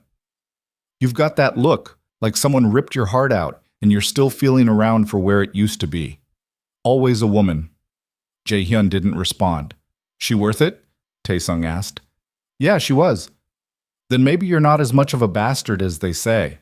Jae-hyun closed his eyes, Naomi's face swimming in the darkness behind his eyelids. He could still hear her laugh, still feel the warmth of her hand in his, still remember the way she'd looked at him like he was worth saving. And maybe, somewhere in all the wreckage of his life, that one true thing would be enough. Even if it had to be enough from behind bars. Even if she never forgave him. Even if he spent the rest of his life paying for the monster he'd been before she'd shown him what it meant to be human. 6 weeks into his detention, Jae-hyun was called to a meeting room he'd never seen before. 2 guards escorted him, standard procedure for high-profile inmates, and left him alone with a man in an expensive suit who looked like government but wasn't police. "Mr. Kang, my name is Prosecutor General Kim. I have a proposition for you." Jae-hyun sat down slowly. "I'm already cooperating with the investigation." "This is something different." Kim opened a briefcase and pulled out a folder. "Your testimony could help us dismantle organized crime networks across Seoul. The Russians, the Chinese, smaller independent crews. You know how all of them operate." So we're prepared to offer you a deal. Reduced sentence in exchange for continued cooperation. You'd serve maybe 10 years instead of life. "And what do I have to do?" "Keep testifying. Help us build cases against everyone still operating. Essentially burn down everything you built." Kim's expression was unreadable. "We're giving you a chance to do something good with what's left of your life." Jae-hyun thought about it. 10 years versus life. The difference between getting out while he was still young enough to have some kind of future and dying in a cell as an old man. But it also meant becoming exactly what criminals hated most. A rat. Someone who sold out his own people to save himself. The moment word got out, there'd be a price on his head that would follow him forever. "I need to think about it," he said. Kim stood, leaving the folder on the table. "You have 48 hours. After that, the offer expires and you're looking at the full sentence." When Jae-hyun was back in his cell, he opened the folder and read through the terms. It was everything Kim had said, cooperation in exchange for mercy. A chance to claw back some small piece of redemption from the wreckage. He thought about what Naomi would say. She'd probably tell him to take it, to do whatever he could to make things right. But Naomi wasn't here. She was somewhere far away from Seoul, rebuilding the life he'd helped destroy. Taesung glanced over at him. "Bad news? Complicated news. There's no such thing in here. Either it helps you or it doesn't. It helps me. Probably hurts a lot of other people. Then the question is whether you care more about yourself or them." Taesung laid back on his bunk, closing his eyes. "From where I'm sitting seems like an easy choice, but then again, I'm not the Black Tiger." Jae-hyun stared at the folder, his mind churning. He'd spent his whole life thinking about survival first. His survival, his power, his empire. And where had that gotten him? Alone in a cell, hated by everyone, loved by no one. Maybe it was time to try something different. Maybe it was time to actually do something that wasn't about saving himself. He picked up the folder and tore it in half, then into quarters, then into pieces small enough that they couldn't be put back together. The guards would report it to Kim. The offer would expire. And Jae-hyun would serve every single year of whatever sentence they gave him. Not because he was noble, not because he'd suddenly grown a conscience, but because the only person whose opinion still mattered had told him to tell the truth. And the truth was that he deserved exactly what he was getting. No deals, no shortcuts, no running, just consequences stretching out ahead of him like a road with no end in sight. Taesung cracked one eye open. "You just threw away your shot at a reduced sentence, didn't you?" "Yeah." "You're an idiot." "Probably. But at least you're an honest idiot now. That's something." Jae-hyun laid back on his bunk, staring at the ceiling, and let himself imagine a future that would never happen. Him and Naomi, somewhere quiet where Seoul's neon chaos couldn't reach them. Her laugh filling the space between them. Her hand in his. Her voice telling him he was worth saving. It was a lie, but it was a beautiful one. And in a life built on ugliness, Maybe that one beautiful lie was enough to keep him breathing until the trial started and the real reckoning began. The trial started on a cold morning in late November, the kind of day where Seoul's sky turned the color of cement and the wind cut through your clothes like knives. Jae-hyun was transported from the detention center in an armored van, handcuffed and flanked by guards who looked ready for a war. Outside the courthouse, reporters swarmed like locusts, cameras flashing, voices screaming questions he couldn't hear through the bulletproof glass. Inside, the courtroom was packed. Jae-hyun scanned the faces, prosecutors looking smug, defense attorneys looking resigned, and in the back rows, people he recognized from his old life. Lieutenants who'd turned witness, business partners cutting deals, even a few politicians he'd owned, now sitting there with carefully neutral expressions like they'd never taken his money. But no Naomi. He'd known she wouldn't come. Still hurt to see that empty space where he'd hoped against hope she might be. The judge, a stern woman in her 60s with gray hair pulled back severely, called the court to order.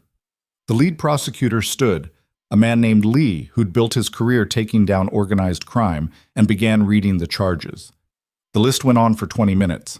Racketeering, money laundering, smuggling, extortion, assault, attempted murder, conspiracy to commit murder.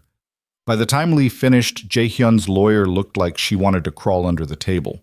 "How does the defendant plead?" the judge asked. Jae-hyun stood, his chains rattling. "Guilty to all charges." A murmur ran through the courtroom. His lawyer grabbed his arm, hissing, "What are you doing? We discussed this. I'm telling the truth." Jae-hyun pulled his arm free gently. "That's all I've got left." The judge's eyebrows rose. "Mr. Kang, you understand that by pleading guilty, you're waiving your right to a trial by jury, that this court will proceed directly to sentencing?" "I understand." "And you're doing this of your own free will? Nobody has coerced or threatened you?" "Nobody but myself." The judge studied him for a long moment, then nodded. "Very well, the court accepts the defendant's guilty plea. We'll proceed to the sentencing phase. Prosecution, you may begin presenting evidence for recommended sentencing." What followed was 3 days of hell. Prosecutor Lee brought witness after witness. People Jae-hyun had hurt, threatened, or destroyed. A restaurant owner who'd refused to pay protection money and ended up in the hospital with 2 broken legs. A woman whose husband had disappeared after trying to leave Jae-hyun's organization. Former associates who testified about beatings they'd witnessed, orders they'd carried out, bodies they'd helped dispose of. Jae-hyun sat through all of it with his head up and his face blank, forcing himself to hear every word. This was his reckoning. He'd earned every second of it. On the 4th day, Damon took the stand. He looked good, expensive suit, hair perfectly styled, the kind of polish that came from knowing you'd already cut your deal and walked away clean. He didn't look at Jae-hyun when he sat down, just focused on Prosecutor Lee with an expression of practiced remorse. "Mr. Cho, can you describe your relationship with the defendant?" "We grew up together in Itaewon, started working in the same crews when we were teenagers." Damon's voice was steady, almost bored. Jae-hyun was always the smart one, the one with vision. I just followed his lead. And what was that vision? Control, money, power. He wanted to build an empire that nobody could touch, and he didn't care who got hurt in the process. Jae-hyun's hands curled into fists under the table. His lawyer leaned over, whispering, "Do you want me to object?" "To what?" "He's telling the truth." On the stand, Damon continued painting Jae-hyun as a monster who'd orchestrated everything while his associates just followed orders. He described beatings in graphic detail, talked about shipments of counterfeit goods and drugs, named politicians and businessmen who'd taken bribes. And through it all, he positioned himself as a reluctant participant who'd been too scared to say no. It was a masterful performance. Complete bullshit, but masterful. When Prosecutor Lee finished, Jae-hyun's lawyer stood for cross-examination. "Mr. Cho, you testified that you were just following orders, but didn't you also profit significantly from these operations?" "I was paid, yes." "Paid millions of won, correct?" "The defendant was generous with his lieutenants." "And didn't you also have decision-making authority in many of these operations? The Busan shipments, for example, weren't you the one managing those?" Damon's expression didn't change. Under the defendant's supervision and orders. "But he wasn't in Busan every day. You had autonomy." I had instructions. There's a difference.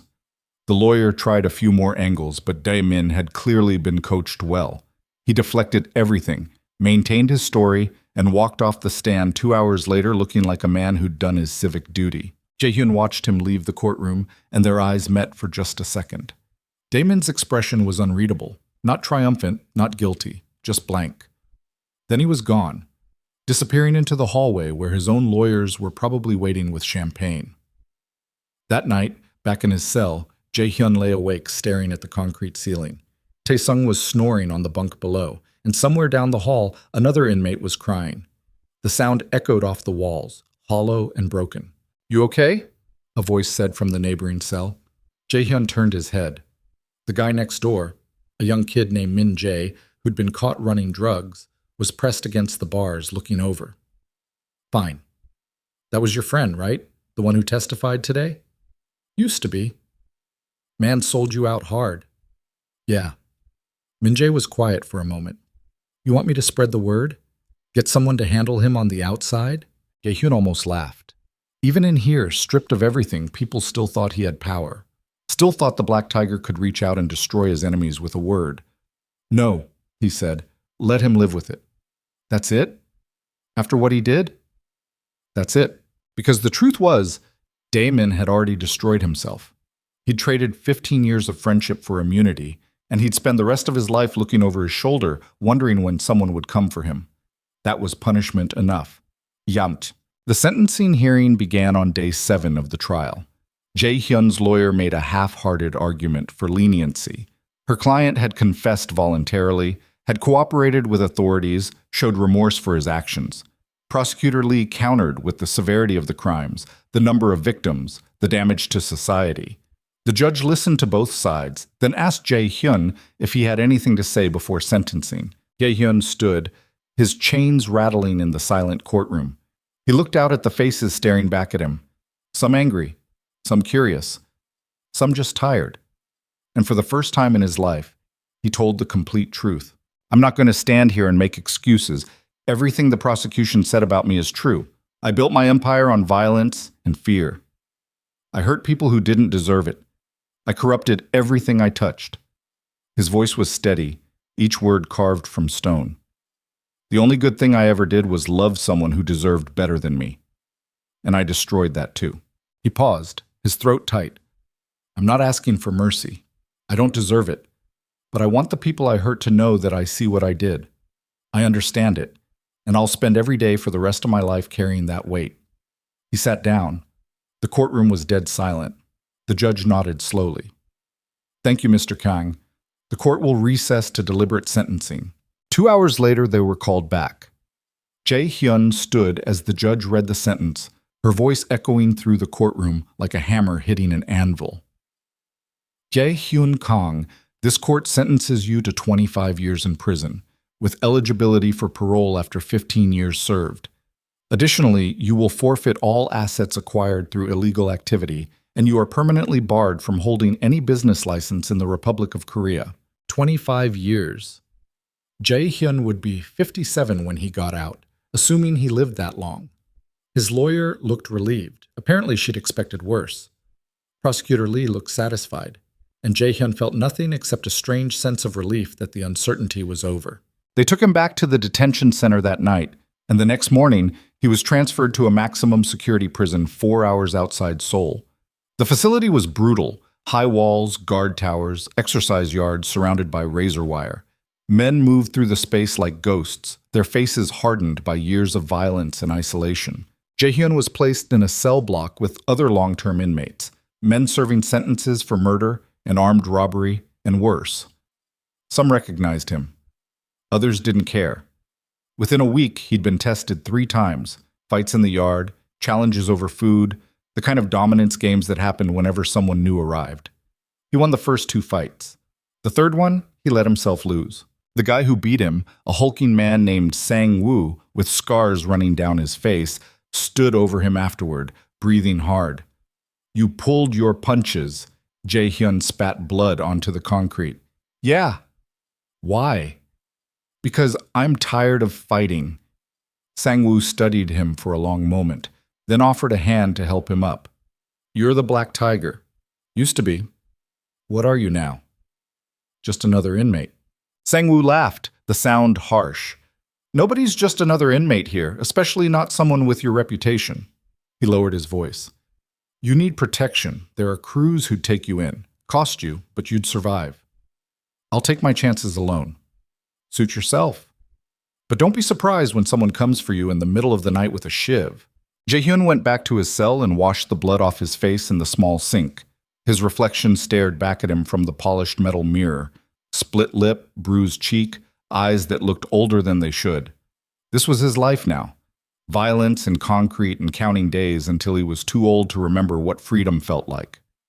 He thought about Naomi, wondered if she was happy wherever she'd gone, hoped she was, and tried not to think about how much it hurt that he'd never know. Nah. 3 months into his sentence, Jae-hyun was called to the warden's office. He walked through the corridors with a guard escort, his mind running through possibilities. Transfers happened sometimes, new charges, legal appeals. Nothing good ever came from being summoned like this. The warden was a tired-looking man in his 50s who gestured for Jae-hyun to sit, without looking up from his paperwork. You have a visitor. I'm not expecting anyone. She insisted it was important, said her name was Naomi Carter. Jae-hyun's heart stopped. What? Your visitor. She's waiting in the family room. The warden finally looked up, his expression unreadable. You've got 30 minutes. Jae-hyun followed the guard to a different part of the prison, his mind racing. Naomi was here. After months of silence, she'd come to see him. He didn't know whether to be terrified or hopeful or some combination of both that made his hands shake as the guard opened the door to the visitation room. She sat at a table near the window, sunlight catching in her hair. She looked different, thinner, tired, like the past few months had hollowed her out the same way they'd hollowed him. But she was still beautiful in a way that made his chest ache. Jae-hyun sat down across from her, the table between them feeling like an ocean. Hi, Naomi said quietly. Hi. They stared at each other for a long moment. Then Naomi pulled out an envelope and slid it across the table. I came to give you this. Jae-hyun opened it with shaking hands. Inside was a letter, written in Naomi's neat handwriting. He started reading, and with each line, something inside him cracked open wider. Jae-hyun, I've been trying to write this for 3 months. Started it 100 times and threw it away because I didn't know what to say. I'm still not sure I do. I left Seoul the day after I visited you in detention. Went to Tokyo first, then Taipei, then just kept moving because I couldn't stand to be still. Everywhere I went, I kept thinking about you, about us, about the fact that the happiest I'd been in years was with someone who'd been lying to me from the beginning. It made me angry, made me feel stupid, made me question every moment we shared. But then I started thinking about the person you were when we were together. The guy who helped paint walls and listened to my stories and made me laugh when I was exhausted. And I realized something. That person was real. The lie was the reason you approached me. But somewhere along the way, you stopped pretending. I saw the news about your trial, about your confession and your sentence. My first reaction was satisfaction. You deserved it. But my second reaction was something else. Something that felt like grief. Because the truth is, I fell in love with you. The real you, not the Black Tiger or the Empire or any of that. Just you.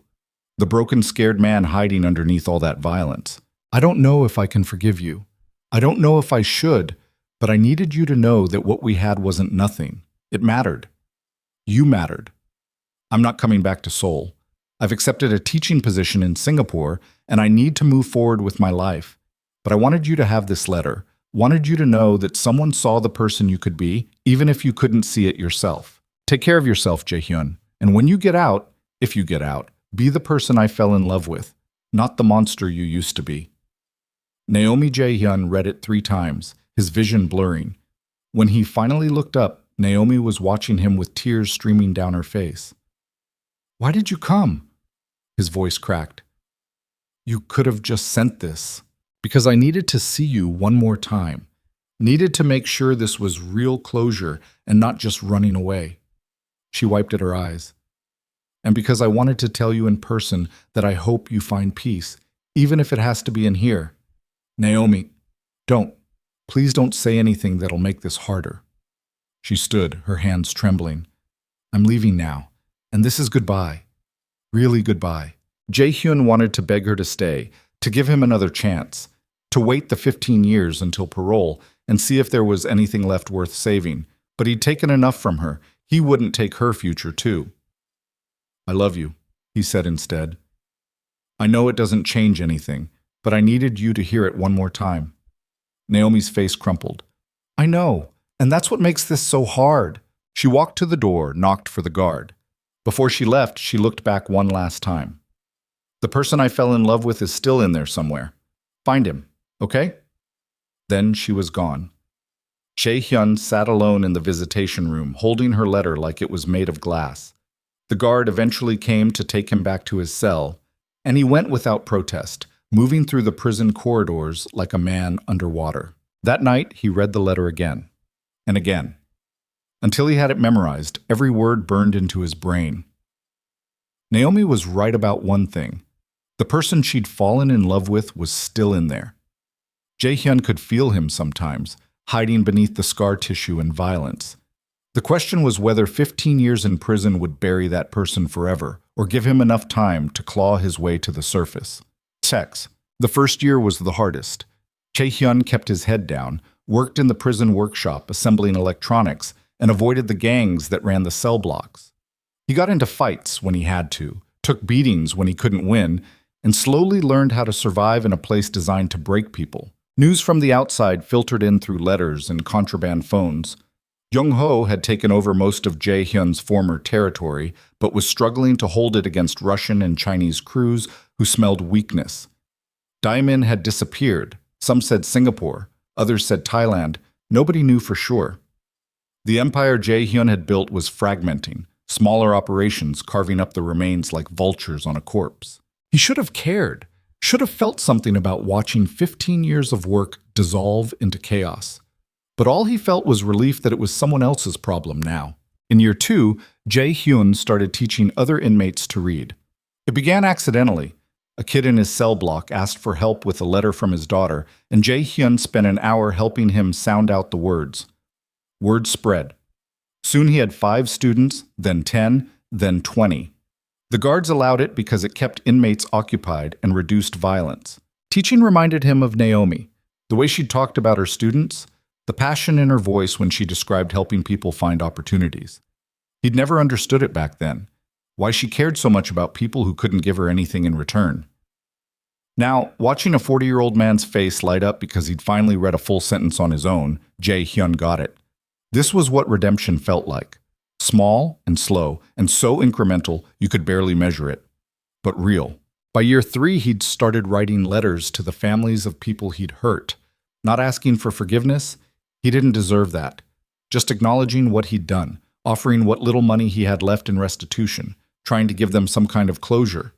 Most didn't respond. A few sent back letters so angry they made him bleed just reading them. But one, a woman whose husband had disappeared after crossing Jae-hyun's organization, wrote back, I don't forgive you. I never will.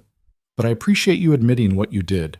It doesn't bring my husband back, but at least now I know the truth. Jae-hyun kept that letter folded in his prison-issue Bible, right next to Naomi's. They were the only 2 things he owned that mattered. In year 5, the prison chaplain asked if Jae-hyun wanted to join a meditation group. He almost said no. He'd never been the type to sit still and reflect. But something about the chaplain's expression, tired and kind and completely devoid of judgment, made him agree. The first session was torture. Sitting cross-legged on a hard floor, trying to quiet his mind when all it wanted to do was replay every mistake he'd ever made. But the chaplain, a former gang member himself who'd found peace after 20 years inside, was patient. Don't fight the thoughts, he said. Just watch them pass like clouds. You're not your worst moment. You're not even your best moment. You're just here, breathing, alive. Gradually, painfully, Jae-hyun learned to sit with himself, to acknowledge the monster he'd been without letting it consume him, to believe that maybe, just maybe, he could be something other than the sum of his crimes. By year 7, people stopped calling him the Black Tiger. He was just Jae-hyun now, an inmate who taught reading classes, who meditated with the chaplain, who broke up fights instead of starting them. Sang-woo, the guy who'd beaten him in the yard during his first week, became something close to a friend. They'd sit together during meals talking about nothing and everything, sports, books, what they'd do if they ever got out. "I'm opening a restaurant," Sang-woo said one day. "Something small, honest work." "You know how to cook?" "I'll learn." "What about you?" Jae-hyun thought about it. "I don't know, maybe I'll just disappear, find some quiet place where nobody knows who I am." "That's running." "Maybe. Or maybe it's starting over." Sang-woo grunted. "Naomi would want you to do something that matters." Jae-hyun looked at him sharply. "I never told you about her." "You didn't have to. I've seen you read that letter enough times to know it's from someone who still believes in you." Sang-woo stood, stretching. "Don't waste that. When you get out, do something that would make her proud." In year 12, Jae-hyun was attacked in the showers by 3 inmates who'd been paid by someone on the outside to kill him. He fought back hard enough to survive, but took a shiv to the ribs that punctured his lung and nearly killed him. He woke up in the prison hospital 3 days later, tubes in his chest and guards posted outside his door. The warden visited, looking grim. "We're investigating who ordered the hit. Any idea?" Jae-hyun thought about it. Could have been Jung-ho. Worried that Jae-hyun might still have influence. Could have been someone from his old life settling a score. Could have been anyone. "No," he lied. "You're lucky to be alive." "Yeah." But lying in that hospital bed, staring at white ceiling tiles and listening to machines beep, Jae-hyun didn't feel lucky. He felt tired. Bone-deep, soul-crushing tired. 12 years down, 3 until parole eligibility. Assuming he survived that long, assuming the parole board didn't laugh him out of the room. The chaplain visited while he was recovering. "I heard what happened." "Word travels fast." "It does in here." The chaplain sat down in the plastic chair beside the bed. "The question is what you're going to do about it." "Nothing. What can I do?" "You could retaliate. Call in favors from people on the outside. Make sure whoever ordered this pays for it." The chaplain's expression was calm. "That's what the old you would have done." "I'm not him anymore." "I know. But the temptation's still there, isn't it?" Jae-hyun closed his eyes. "Yeah. That's what makes it a choice. The monster you used to be will always be part of you. You just have to decide whether you feed it or starve it." After the chaplain left, Jae-hyun thought about those words. Thought about how easy it would be to slip back into old patterns, to use the violence that had defined him for so long. One phone call, and whoever had ordered the hit would disappear. It would be satisfying, final. But it would also undo everything he'd built over the past 12 years. Every reading class, every meditation session, every letter to families he'd destroyed. All of it would mean nothing if he went back to being the Black Tiger. So he didn't make the call. He healed slowly, spent 2 months in physical therapy learning to breathe without pain, and went back to his cell block with new scars to add to the collection. Sang-woo greeted him with a grin. "Heard you almost died." "Heard right. Also heard you didn't retaliate." "News travels fast." "It does." Sang-woo's expression turned serious. "That took guts. Most guys would have burned down half of Seoul over something like that." "Most guys aren't trying to become something different." "No, they're not." Sang-woo clapped him on the shoulder. Naomi would be proud. Jae-hyun hoped so. Because her letter, now worn soft from being read thousands of times, was the only thing keeping him anchored when everything else felt like it was falling apart. Thoughts. Year 15 arrived like a door opening. Jae-hyun was eligible for parole, which meant a hearing in front of a board that would decide if he'd been rehabilitated enough to rejoin society. His lawyer, a different one now, someone who actually believed he'd changed, helped him prepare. "They're going to ask about remorse, about your time in prison, about your plans for reintegration," she explained. "Be honest. Don't try to hide who you were. Just show them who you've become." The hearing was held in a small room with 5 board members sitting behind a long table. Jae-hyun wore prison-issue clothes and kept his hands folded in his lap, trying not to look like the threat he used to be. They asked him about his crimes. He answered truthfully, holding nothing back. They asked about his time in prison. He talked about the reading classes, the meditation, the letters to victims' families. They asked what he'd do if released. Jae-hyun took a breath. "I'd find work, something honest, and I'd spend whatever time I have left trying to help people the way I used to hurt them." His voice was steady. I know I can't undo what I did, but I can try to balance the scales, even if it takes the rest of my life. The board members conferred quietly. Then the lead, a woman with gray hair and sharp eyes, leaned forward. Mr. Kang, you've served 15 years of a 25-year sentence. Your prison record shows significant rehabilitation efforts. However, the severity of your crimes cannot be understated. She paused. This board will deliberate and deliver our decision within 30 days.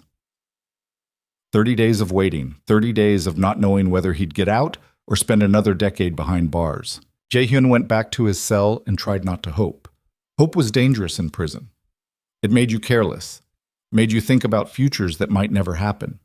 But late at night, lying on his bunk, he couldn't help but imagine what it would feel like to walk out of here, to breathe air that wasn't recycled through industrial filters, to see the sky without bars cutting it into pieces, to maybe, somehow, become the person Naomi had seen hiding inside the monster. 28 days later, the warden called him to his office.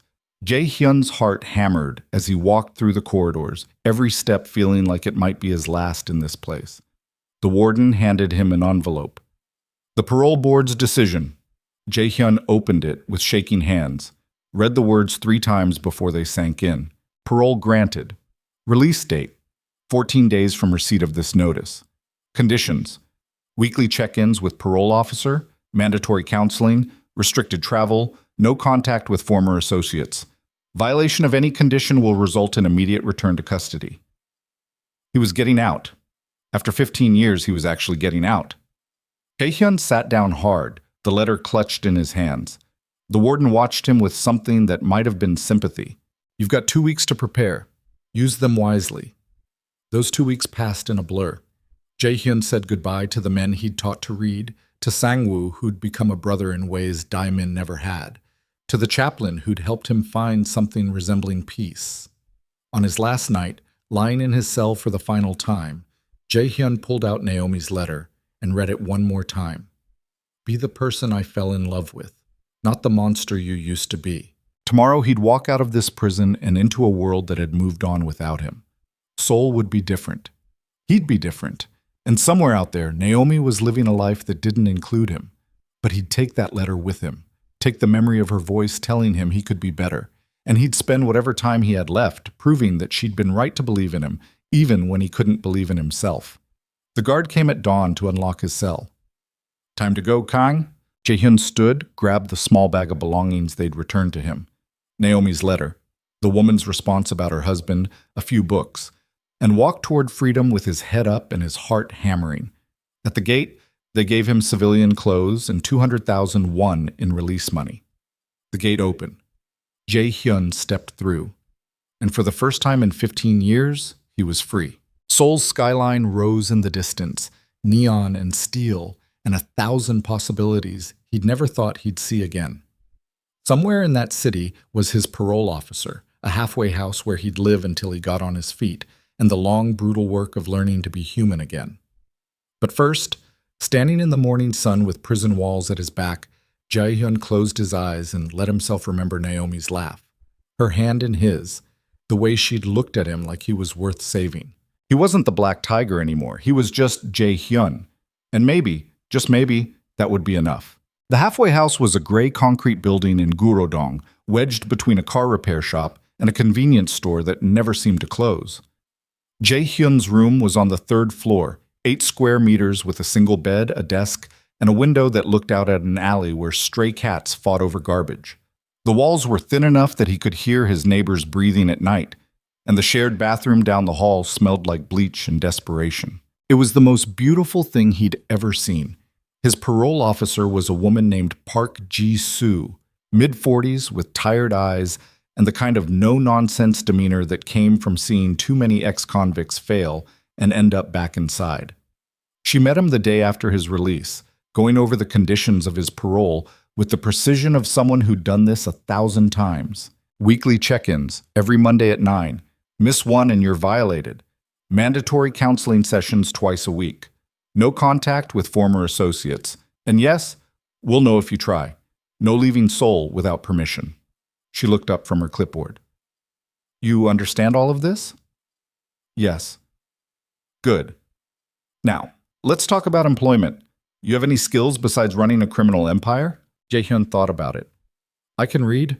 I can teach others to read. I worked in the prison workshop for 15 years assembling electronics. Jisoo made a note. There's a community center in Yeongdeungpo that needs volunteers. Pay is minimum wage, but it's legal work, and it'll look good on your record. Interested? The word community center hit him like a punch. Naomi's face flashed through his mind, her laugh, her passion for helping people, the way she'd talked about her students like they were the most important thing in the world. Yeah, he said quietly. I'm interested. I'll make the call. You start next week. Jisoo closed her folder. One more thing. You're going to run into people from your old life, people who want favors, people who hold grudges, people who think you still have power. The answer to all of them is no. You walk away. You call me. You do not engage. Clear?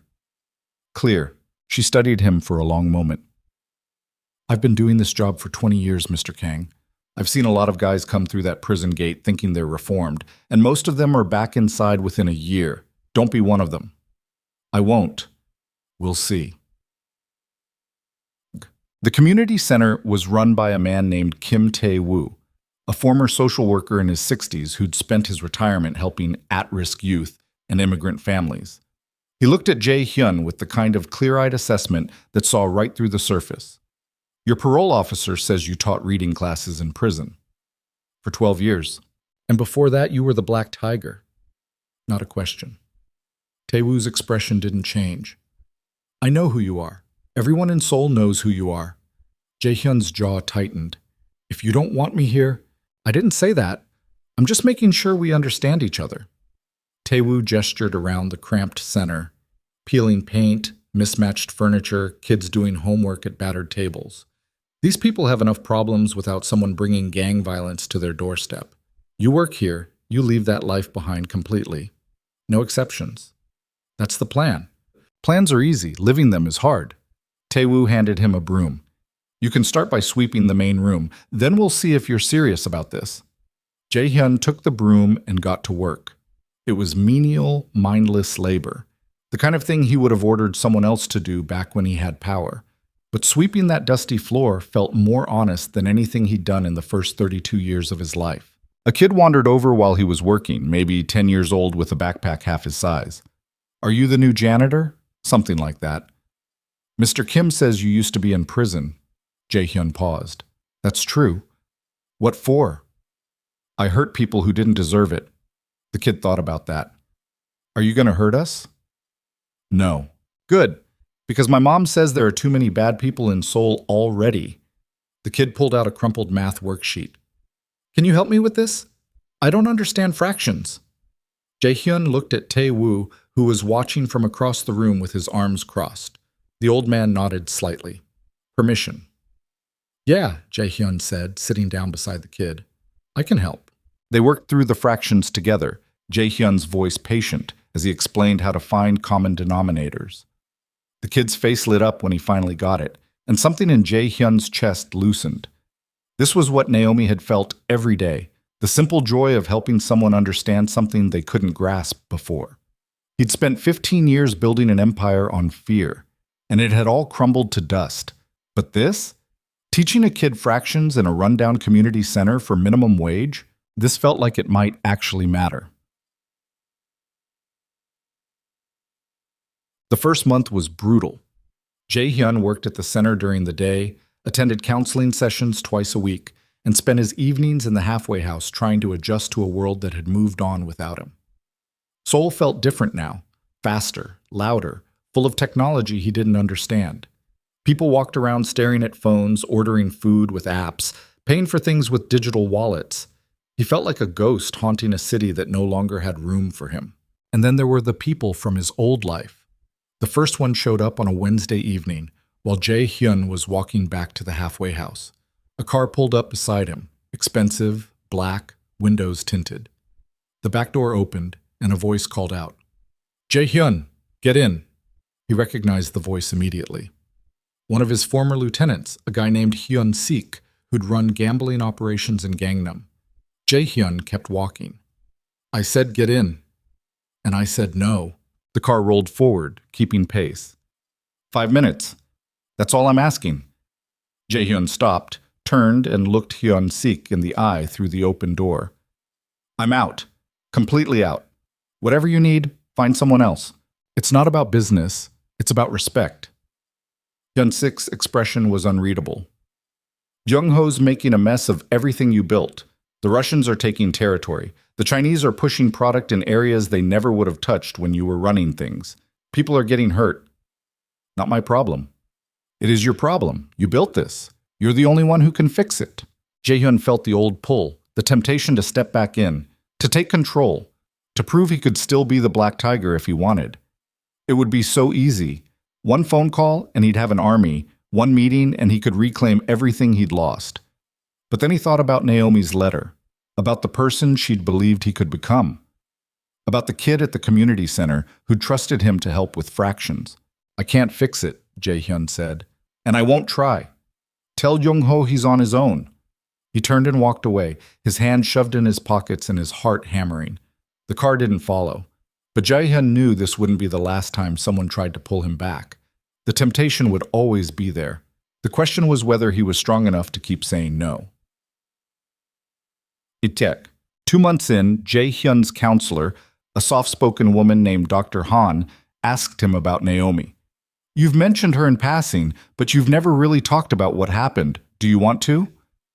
Jae-hyun stared at the floor of her small office, his hands clasped between his knees. Not particularly. Why not? Because it hurts. That's usually a sign that it's important. Dr. Han's voice was gentle. You don't have to tell me everything, but carrying that kind of pain without processing it, it'll eat you alive eventually. Jae-hyun was quiet for a long time. Then, slowly, he started talking. He told Dr. Han about the bet, about falling in love despite himself, about the moment Naomi had read that contract and her world had shattered. He told her about the letter, about Singapore, about the fact that he'd never see her again and had to live with that. Do you regret loving her? Dr. Han asked when he finished. No, I regret how it started, but loving her was the only honest thing I've ever done.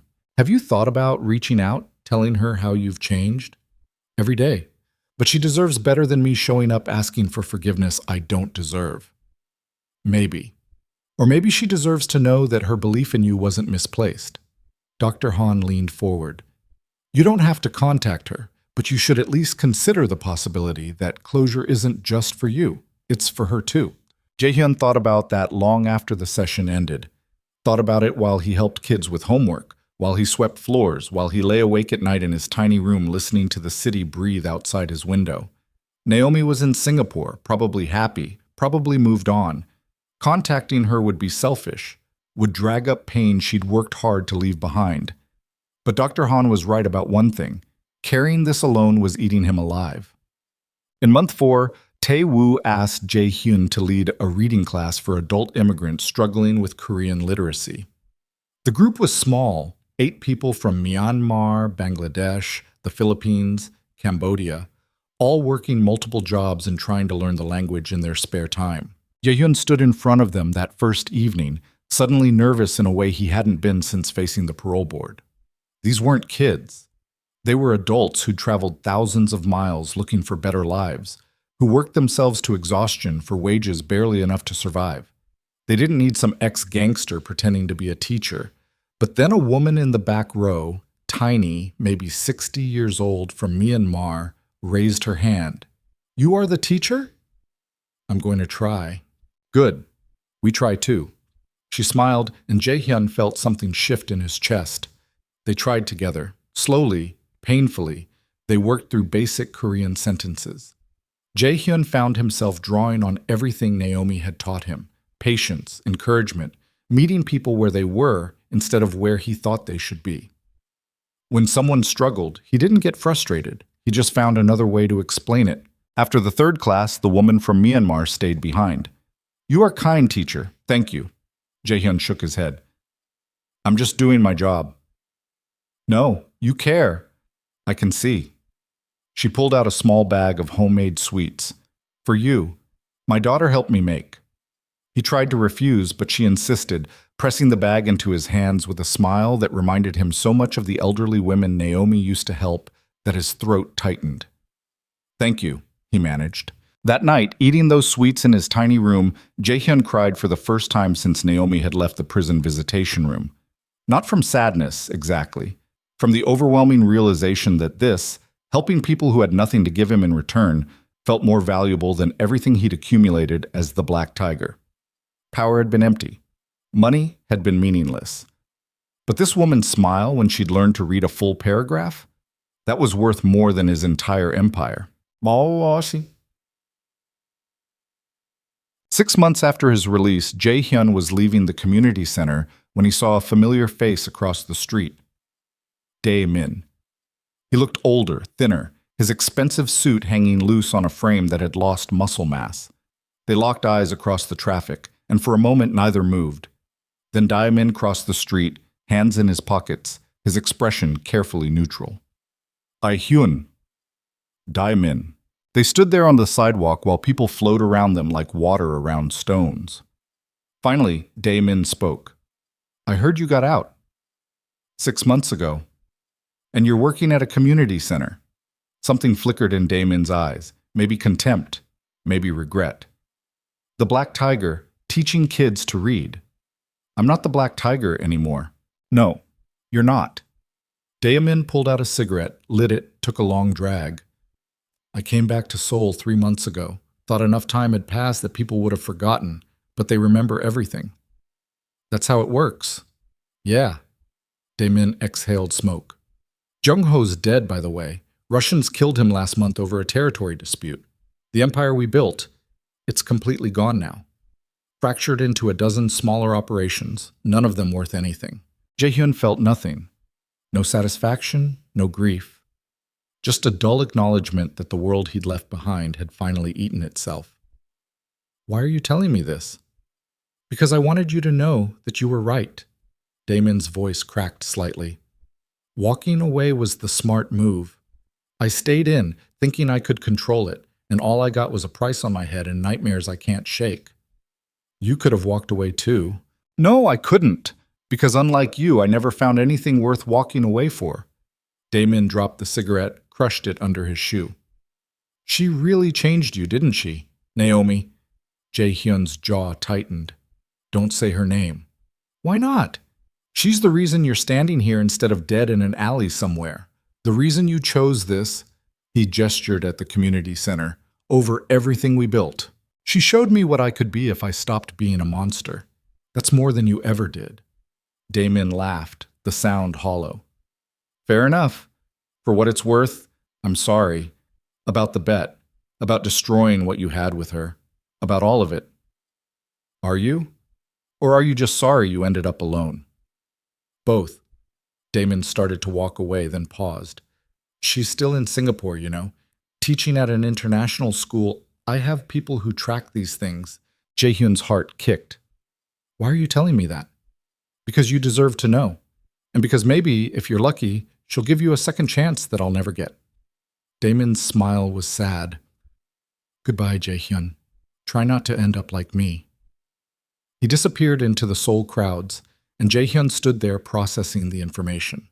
Naomi was still teaching, still helping people, still being exactly who she'd always been while he'd spent 15 years in prison becoming someone new.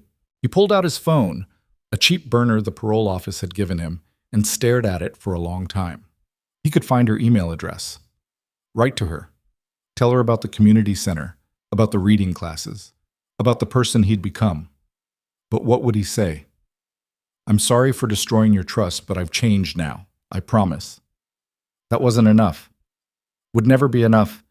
So he put the phone away and went back to the halfway house, Daemin's words echoing in his head like ghosts. "Ostem." In month 9, Jisoo called him into her office with an expression he couldn't read. "I got a call from the Singapore Ministry of Education today. They're doing a background check on someone named Naomi Carter for a permanent work visa application." Jae-hyun's blood went cold. "Okay." "And they asked specifically about you, about your relationship, about the trial, about whether you pose any ongoing threat to her safety." Jisoo's eyes were sharp. I need to know right now if there's anything I should be concerned about. No, there's nothing. I haven't contacted her since she visited me in prison 3 years ago. But you want to? It wasn't a question. Jae-hyun nodded slowly. Jisoo was quiet for a moment. Then she slid a piece of paper across her desk. This is her email address. The Singaporean authorities gave it to me in case I needed to follow up. Jae-hyun stared at the paper like it might explode. Why are you giving this to me? Because I've been watching you for 9 months, and you're one of the few people who actually seems to be trying. You work hard, you help people, you stay clean. She leaned back in her chair. I'm not saying you should contact her. I'm saying you have the option. What you do with it is up to you. Jae-hyun took the paper with shaking hands. Naomi's email address was written in neat print, along with the name of her school.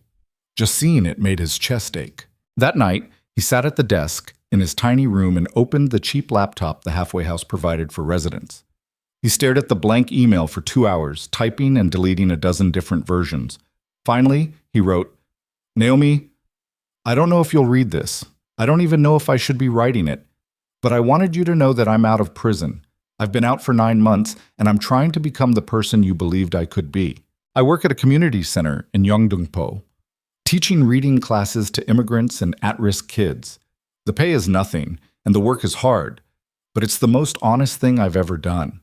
Every day I think about the things you taught me, about patience and kindness, and seeing people as humans instead of obstacles. I'm not asking you to forgive me. I'm not asking you to come back or even to respond to this email. I just needed you to know that your letter, the one you gave me in prison, saved my life. I've read it so many times, the paper's falling apart, but I've memorized every word. You told me to be the person you fell in love with. I'm trying. Some days I succeed, some days I fail, but I keep trying because you believed it was possible. I hope Singapore is everything you wanted. I hope you're happy. And I hope someday you can think about me without it hurting. Thank you for seeing something in me that I couldn't see in myself. Jae-hyun. He hit send before he could second-guess himself, then immediately regretted it. What if she was angry? What if it brought back trauma she'd worked hard to overcome? What if... His phone buzzed 3 hours later. An email notification. From Naomi. Jae-hyun's hands shook as he opened it. Jae-hyun, I wasn't sure I'd ever hear from you again. Part of me hoped I wouldn't because it's easier to move on when someone stays in the past. But another part of me, the part that fell in love with you, has been waiting for this. I'm glad you're out. I'm glad you're trying to do better. And I'm glad my letter meant something, because writing it nearly broke me. Singapore is good. The work is fulfilling, and I've built a life here that feels stable. But if I'm being honest, there's still a Jae-hyun-shaped hole in it. I've dated other people. None of them felt right. None of them made me laugh the way you did, or challenged me the way you did, or made me feel as alive. I don't know what happens next. I'm not ready to see you, and I don't know if I ever will be. But maybe we can do this. Email slowly, carefully, without expectations. You can tell me about the community center. I'll tell you about my students, and we can see if there's still something worth saving between the wreckage. No promises, no guarantees, just honesty. Is that okay? Naomi. Jae-hyun read the email 5 times, tears streaming down his face. She'd responded. After everything, she'd actually responded. He wrote back immediately. That's more than okay. That's everything. Over the next 6 months, they exchanged emails weekly. Jae-hyun told Naomi about his students, the Myanmar woman who'd finally read her first novel, the Bangladeshi teenager who'd passed his high school equivalency exam, the Filipino family he'd helped navigate Korean bureaucracy. Naomi told him about her international school, about the expat community in Singapore, about the ways she was still healing from what had happened between them. The emails were careful at first, circling around the pain without touching it directly, but gradually they started digging deeper. Naomi asked about his time in prison, about what had changed him, about whether he still thought about the empire he'd lost. Jae-hyun asked about her grief, about whether she'd ever truly forgiven him, about what she needed to feel safe again. I don't know if I've forgiven you completely, she wrote in month 14, but I'm getting there. The anger's faded into something softer, sadness maybe, for what we could have been if you'd been honest from the start. I understand, he wrote back, I'm sad about that too, but I'm also grateful for what we did have. Even if it started wrong, it became real. And that's worth something. It's worth everything, she replied. In month 16, Naomi sent him a photo. She was standing in front of her school in Singapore, smiling at the camera, her arms around two students. She looked happy, at peace. Jae-hyun printed the photo and kept it folded in his wallet, right next to her letter. On his worst days, when the halfway house felt too small, when the work felt too hard, when the weight of his past threatened to crush him, he'd look at that photo and remember why he kept going. Then, in month 18, Naomi sent an email that made his heart stop. I'm coming to Seoul for a conference in December. 3 days, downtown hotel. Would you want to meet for coffee? No pressure. But I think I'm ready to see you in person. Taehyun stared at the message for 10 minutes straight. Then he wrote back with shaking hands. Yes, I'd like that very much. The day Naomi arrived in Seoul, Jae-hyun was a mess. He changed clothes 3 times, showed up at the cafe an hour early, and spent the entire time alternating between hope and terror. What if she took one look at him and realized the emails had been a mistake? What if he said something wrong and destroyed whatever fragile connection they'd rebuilt? Then she walked through the door. Naomi looked exactly the same and completely different. Same smile, same way of moving through space like she owned it.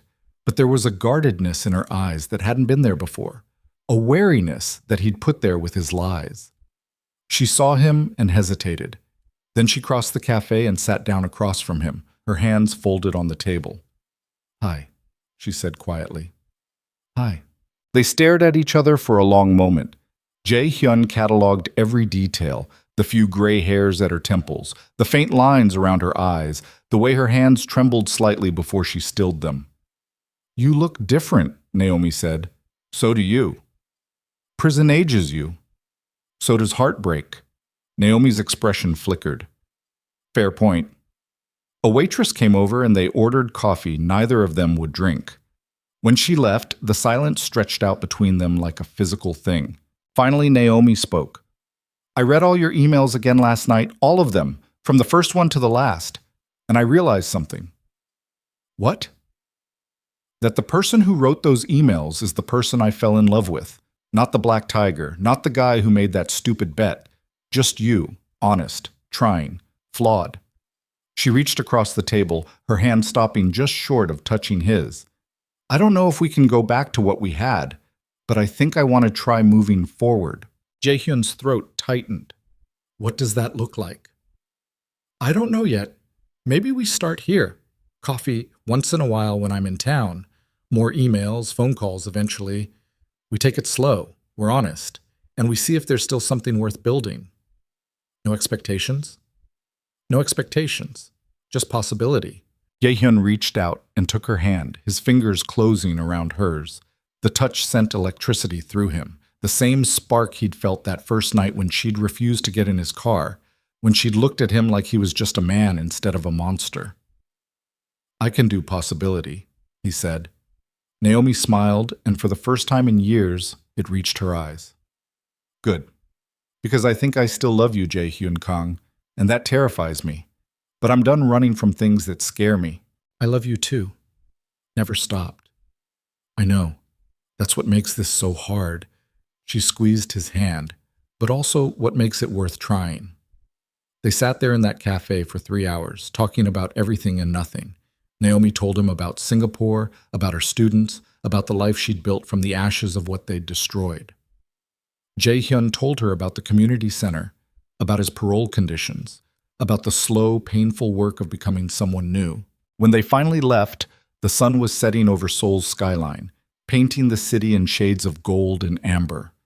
They walked through the streets together, not quite touching, but close enough that Jae-hyun could feel her warmth. I have to go back to Singapore in 2 days, Naomi said as they reached her hotel. I know. But I'll be back. There's another conference in March. I'll be here. Naomi turned to face him, her eyes searching his. Promise me something. Anything. Promise me you'll keep trying. Keep being the person you've become. Because if I'm going to do this, if I'm going to let myself love you again, I need to know that person is real. Jae-hyun cupped her face gently, his thumb brushing across her cheek. He's real, and he's not going anywhere. She leaned up and kissed him, soft and careful, testing whether this was still something they could do. Jae-hyun kissed her back, pouring 15 years of regret and hope and desperate love into that single moment. When they pulled apart, Naomi was crying. "I missed you," she whispered. "I missed you too, every single day." She wiped her eyes, smiling through the tears. "I'll email you when I get back. I'll be waiting." Jae-hyun watched her disappear into the hotel, his heart simultaneously breaking and healing. This wasn't a happy ending. Not yet. Maybe not ever. But it was a beginning, a chance to build something real from the wreckage of what they'd lost. 3 years later, Jae-hyun stood on a cliff overlooking the Han River, watching lanterns drift into the night sky. The gathering around him was small, students from the community center, families he'd helped, teachers he'd worked with. Tae-woo was there, looking proud.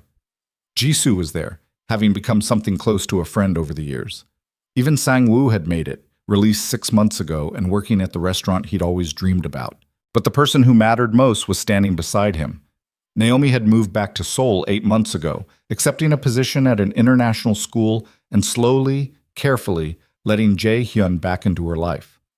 They'd taken it painfully slow, months of coffee dates before they tried dinner, months of dinners before they tried spending a night together, months of nights before they tried calling it a relationship. The scars were still there. Probably always would be. Naomi still had nightmares sometimes about reading that contract in the hospital. Jae-hyun still woke up sweating, dreaming about prison or the violence of his old life. They'd both been broken by what happened, and the cracks showed, but they'd decided those cracks didn't define them.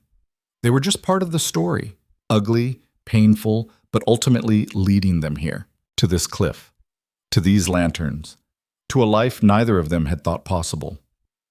"What are you thinking about?" Naomi asked, her hand finding his. "How the bet was the ugliest thing I ever did. And how loving you saved what was left of my soul." Naomi leaned her head against his shoulder. "You didn't win me, you know." "I know. You've told me that before." "Then I'll tell you again because you still don't quite believe it." She looked up at him, her eyes reflecting the lantern light. "You didn't win me. You found yourself. And somewhere in that process, I found you too." Jae-hyun wrapped his arm around her, pulling her close.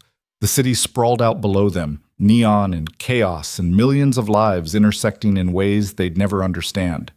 Somewhere out there, his old empire had dissolved completely, replaced by 100 smaller operations run by people just as broken as he'd been. He didn't miss it. Didn't miss the power, or the money, or the fear. All he had ever really needed was standing right here, warm and alive, and choosing him despite everything he'd done wrong. "I have something for you," Naomi said, pulling a small envelope from her pocket. Jae-hyun opened it carefully. Inside was a photograph. The two of them from last week, standing outside the community center with a group of students. They were both laughing at something one of the kids had said, Jae-hyun's arm around Naomi's waist, her head tilted toward him. They looked happy, not perfect, not untouched by pain, just happy. "I want you to keep this," Naomi said, "next to my letter and that photo from Singapore. A reminder that we made it through the worst and found something worth keeping." Jae-hyun folded the photograph carefully, his throat tight. "Thank you." "For what?" "For believing I could be better. For giving me a second chance I didn't deserve. For loving me even when it hurt." Naomi smiled, standing on her toes to kiss him. "You would have done the same for me." In a heartbeat. Around them, the lanterns continued rising into the night sky, carrying prayers and hopes and wishes into the darkness. Jae-hyun watched them go, thinking about all the people he'd hurt, all the lives he'd destroyed, all the years he'd wasted being something monstrous. He couldn't undo any of it. The past was written in permanent ink, every crime and betrayal carved into stone. But the future, that was still blank pages waiting to be filled. And for the first time in his life, Jae-hyun Kang believed he might actually deserve to write something beautiful on them. Not because he'd paid enough, not because he'd suffered enough, not because he'd somehow earned redemption through good deeds, but because the woman beside him, the one who'd seen him at his absolute worst, had looked past the monster and found something worth saving. I love you, he said quietly. Naomi squeezed his hand. I know. And somehow, impossibly, I still love you too. They stood there on that cliff as Seoul's neon chaos spread out beneath them, two broken people who'd found each other in the wreckage and decided that broken could still be beautiful if you had someone willing to hold the pieces together while you healed. The lanterns drifted higher, disappearing into the darkness. And above the endless city, the former mafia king and the woman who'd saved him discovered the one thing power could never buy: a heart willing to forgive, a soul willing to change, and a love strong enough to survive the truth.